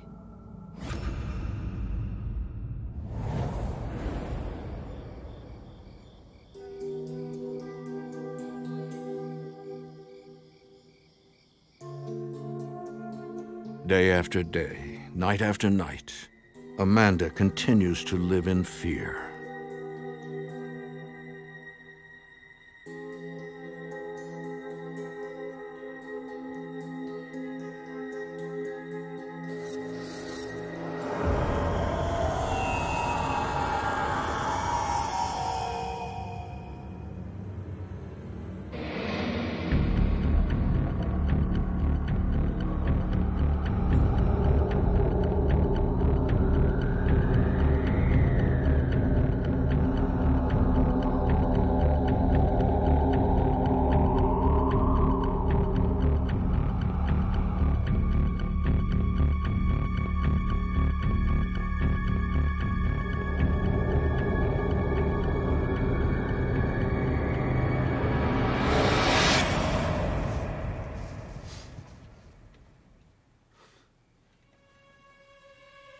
I could feel like an uncomfortable feeling on my back, kind of like a burning sensation.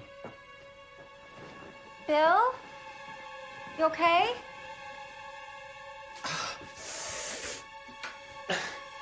I kind of like turned to look at my back, and I had 2 lines. The scratch was probably about 4 inches, 5 inches. They looked like claw marks. What is it? What happened? Look at this. Bill, oh my God. What happened? I don't know. The morning that Bill got scratched, that's when it all became real. We were living in it. This is what we were dealing with. Something's going on in this house. It was me who said, Bill, I feel like I'm being watched. And then it kind of led into everything. I couldn't deny it anymore. That's when she kind of opened up and told me everything that was going on with her. We're dealing with something that can definitely hurt us. I told Bill that I wanted to move because I was so afraid. I really just wanted to get out of there. What are we gonna do? Bill tries to convince Amanda that they can overcome this. We're gonna get through this. The children are fine. They're not experiencing anything. Me and Amanda had talked about it. We agreed to have somebody come in and investigate the house and try to see if they could find anything wrong with the house.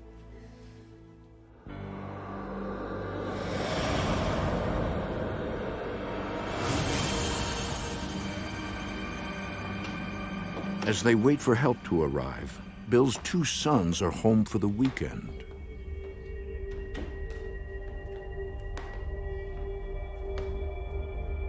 Would you stop messing with that glove? First thing, I gotta break it in. Second thing, that's your job. Me and my brother went to go get like trash bags and stuff. Use a little help here. Your job.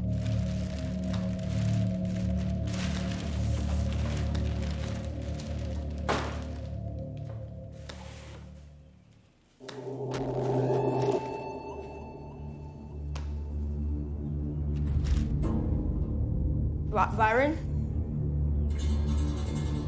I think you need to see this.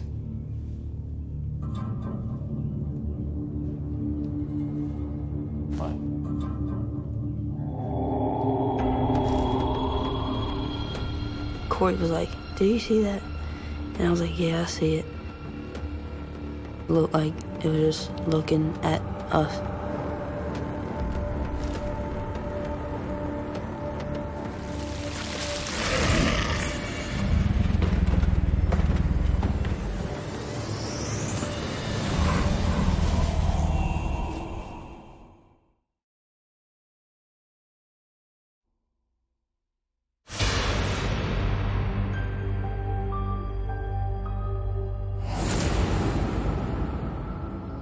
After several paranormal experiences in their home, the Toller family invites John Drenner Jr., founder of Glen Burnie Ghost Hunters, to investigate. Thank you for coming. Yeah, we really appreciate it. Sure, I'm here to help. The second I walked through that doorway, it felt like I had walked through a brick wall. The pressure was intense. The feeling that you got was overwhelming. When John came over, I was pretty nervous to find out what he was going to find. So tell me what's been going on. Well, it started with footsteps and then tapping. Tap, tap, tap, always like that. The tapping were coming in threes, which led me to believe it was demonic. And 3 is the number of the Holy Trinity that they are making a mockery of. Amanda and Colin were often very tired, mainly because this entity was feeding off of them. The way that demons work is that they will use you like a battery. They will drain you, make you tired, to break you down physically, mentally, and spiritually to where they can invade. Scratches are a main indication of a demonic presence because human spirits don't have that type of power. What you're experiencing is likely not a human spirit. It sounds like a demon. A demon? John said that demons work by trying to wear you down, and their ultimate goal was to possess you or take your body over. What can we do? I want to do a walkthrough of the house.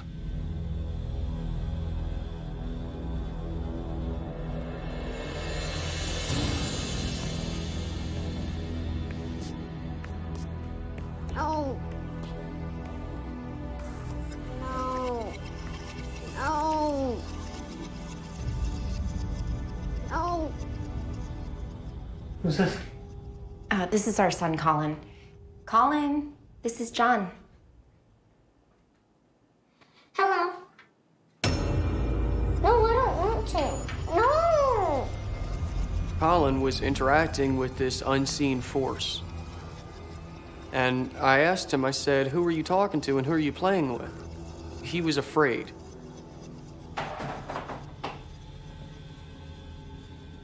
Hey, Colin. Who are you talking to? The man. Man? What's his name? Rodicon. Colin voices the name of the demon, Rodicon. There is no way that he would have known that demon's name unless that demon had told him himself. Okay, buddy. I'll see you later. Amanda, Colin has just said the name of a demon. Now, this is very important. No one in this family must ever repeat that name. Naming it gives it more power. God. Is everything okay? Colin is at risk. We need to cleanse the house now.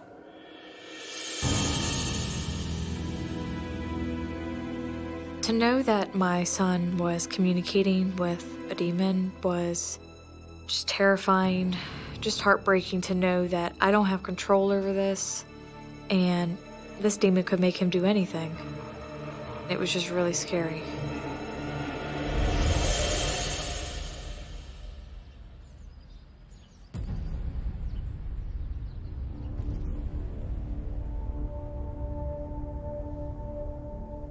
The reason it gave Colin his name is because it wanted to take advantage of an innocent child. It wanted to be invited in.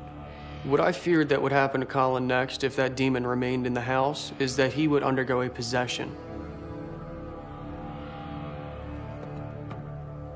John prepares sage to cleanse the entire house in the hopes that he can chase the demon away.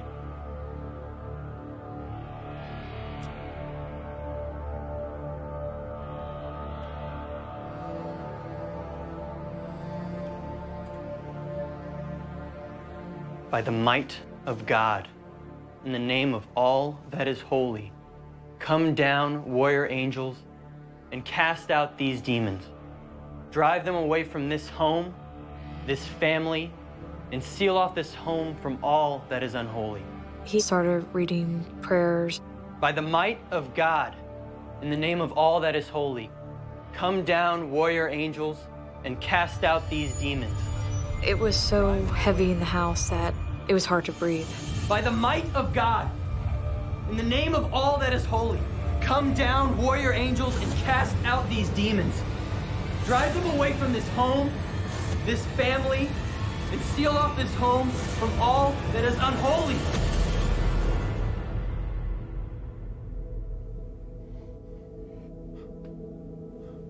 Once the blessing was over, the house felt a lot lighter, and it seemed like it was gone. John said, "How do you feel in here?" I said, "It feels good in here. I can breathe."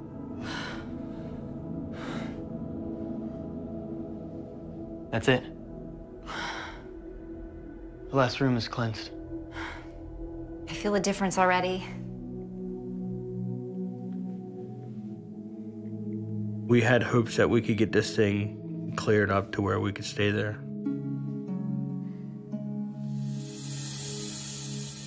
Bill and Amanda are relieved to have the cleansing behind them.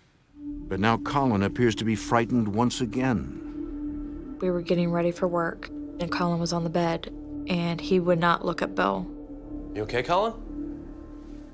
Colin, look at me. No. What's the matter, buddy? Scary man. He's in the walls. Colin referred to them as monsters, and there was one that he said it's in the wall. I could feel that something was around me. Is he behind me?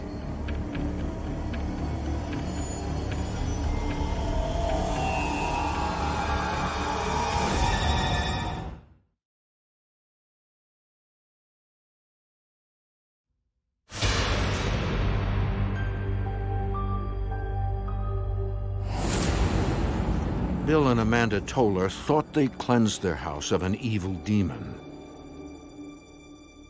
But when their son Colin sees it inside the wall, it's become apparent they were very wrong.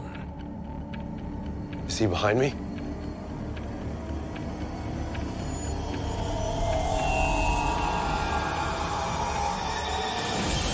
No! I felt like, oh my God. He was terrified. I felt more of an urgency to try to protect him, but I didn't know how because this is something that I can't see.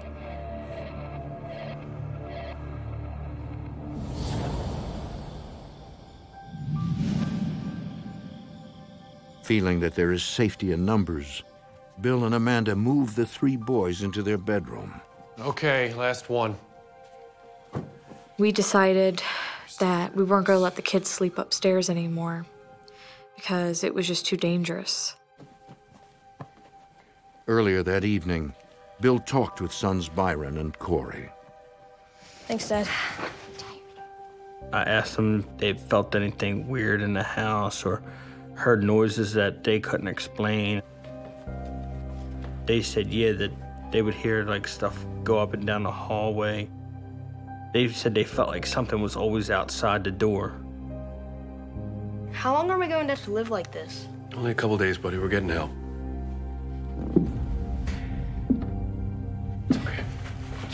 You could still hear footsteps upstairs. And we're talking 5 people all in one room, knowing that there's nobody upstairs. It's okay, buddy, all right?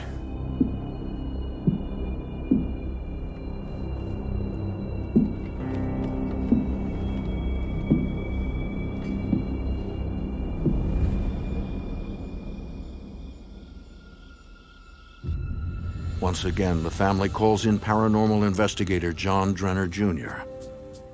This time he brings along additional support, an expert on demons. I called him in because I thought he would have a better grasp on what we were dealing with and how we could better attack it. Once I went inside, I had some strange feelings about the place. Something kept drawing me to the basement. Downstairs, investigators detect paranormal energy.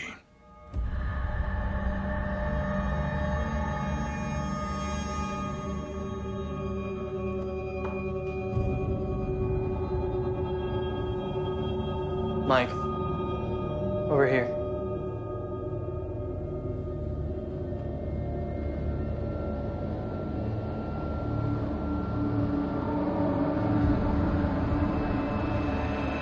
You feel it? A portal. Portal's a passage that entities travel from one world to the next. And they do this so they can have a quick exit and a quick entrance.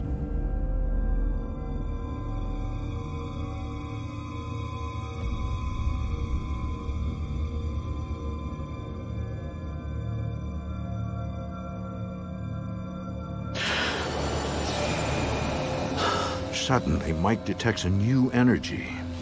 Bill?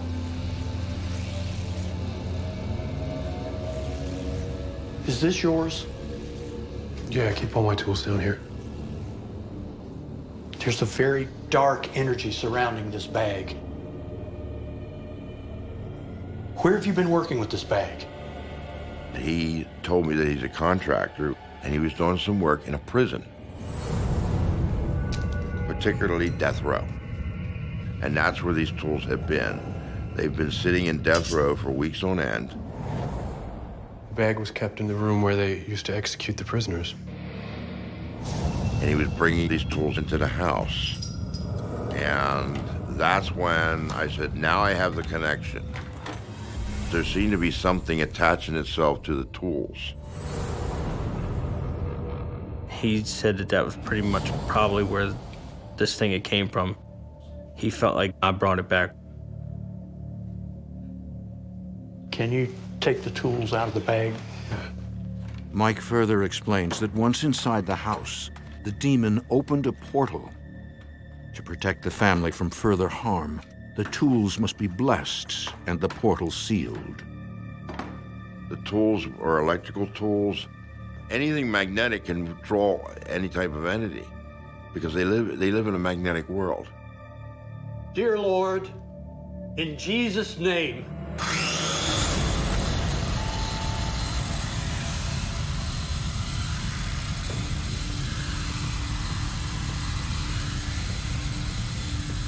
please bless these tools that they may not again be used as a conduit for entities to come between one threshold and another. Thank you, Lord. Amen.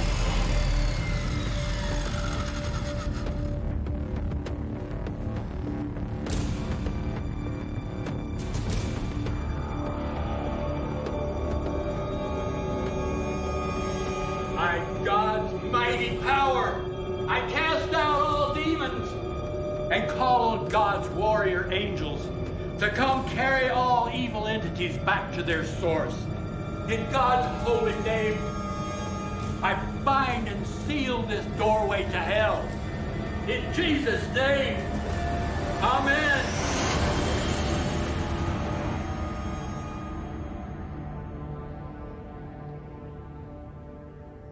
Once we did the blessing, I sensed that the portal was closed.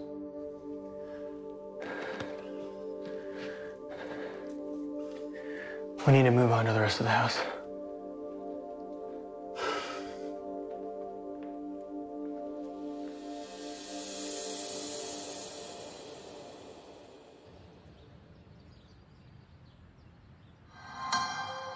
For days, everything is calm. The house is quiet.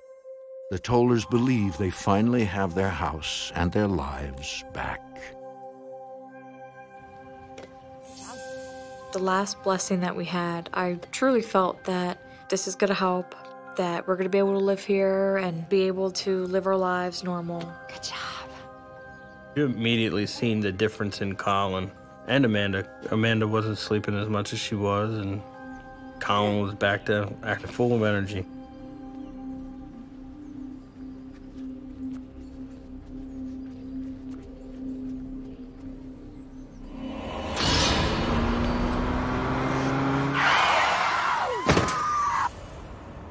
For more haunting, visit DestinationAmerica.com.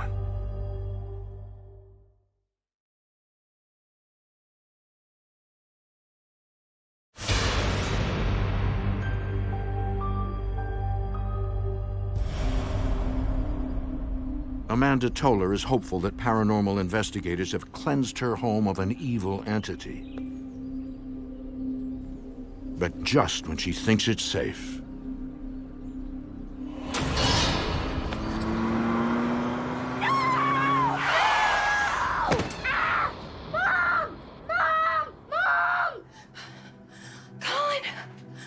What's wrong, honey? Did you have a nightmare? The scary man pushed me. What scary man? The car hit me. Colin had woke up crying, and he said that he had a really bad dream. A man had pushed him into the road, and he was hit by a car.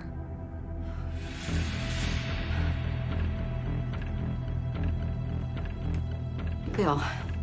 Oh my God, Colin just had a nightmare that someone killed him. His description was too gory and detailed for a child his age. Bill, I'm scared. What? Listen, get out of the house now. I'm at a psychic's office. I'll explain later. Just get Colin to the sitter and... Get over here now. Text you the address. Oh, okay, all right. Come on, buddy.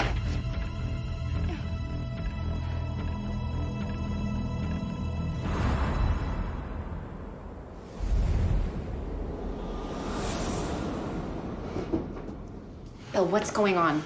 I was driving by here and I just got this gut feeling that I needed to come inside. I remember riding down the road and looking up and just seeing a sign, and I had a feeling like I need to go in here. Tell my wife what you told me. Don't take your children back to the house. It's too dangerous. What? Your son had a nightmare about his death, right? Yes. How did you know? It was a man pushing him in front of a car. It wasn't a nightmare. It's a threat from an evil entity in your house. Did you tell her about his dream? No. She told me and then you called. The psychic had told us about this dream that she already knew about even before we told her. Yeah, that was definitely confirmation that whatever was there was real, and whatever he had dreamt about was a warning. I know you love and care for your son deeply. Don't take him back to the house. He's in mortal danger. I felt that the children were in danger, and I mean, our whole family was in danger, and it was not safe to be there anymore. they both agree. Their dream is now a nightmare. Amanda takes the children to stay with a relative, while Bill must return to collect his tools for work.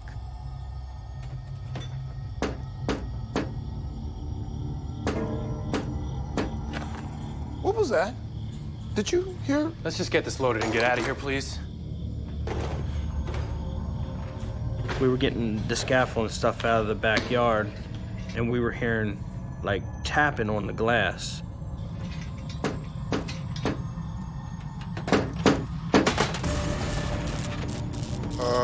Bill?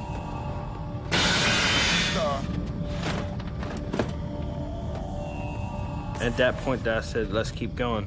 Let's just hurry up and get this stuff and get out of here. Whatever's in there can stay in there.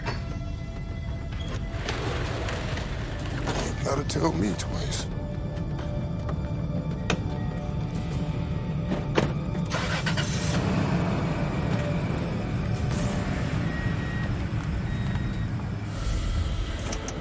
All right, that's yours.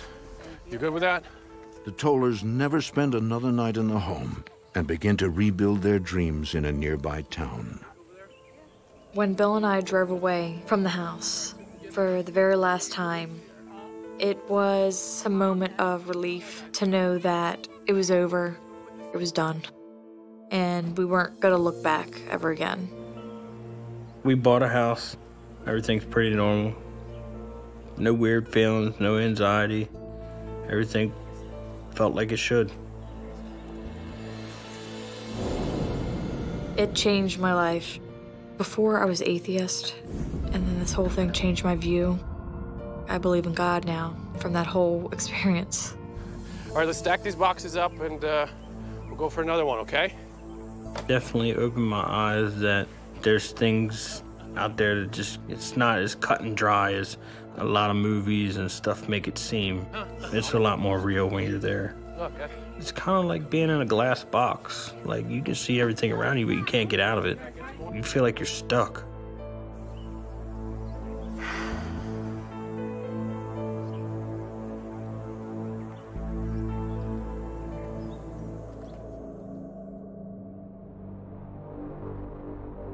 The Tollers have moved on, but demons never die.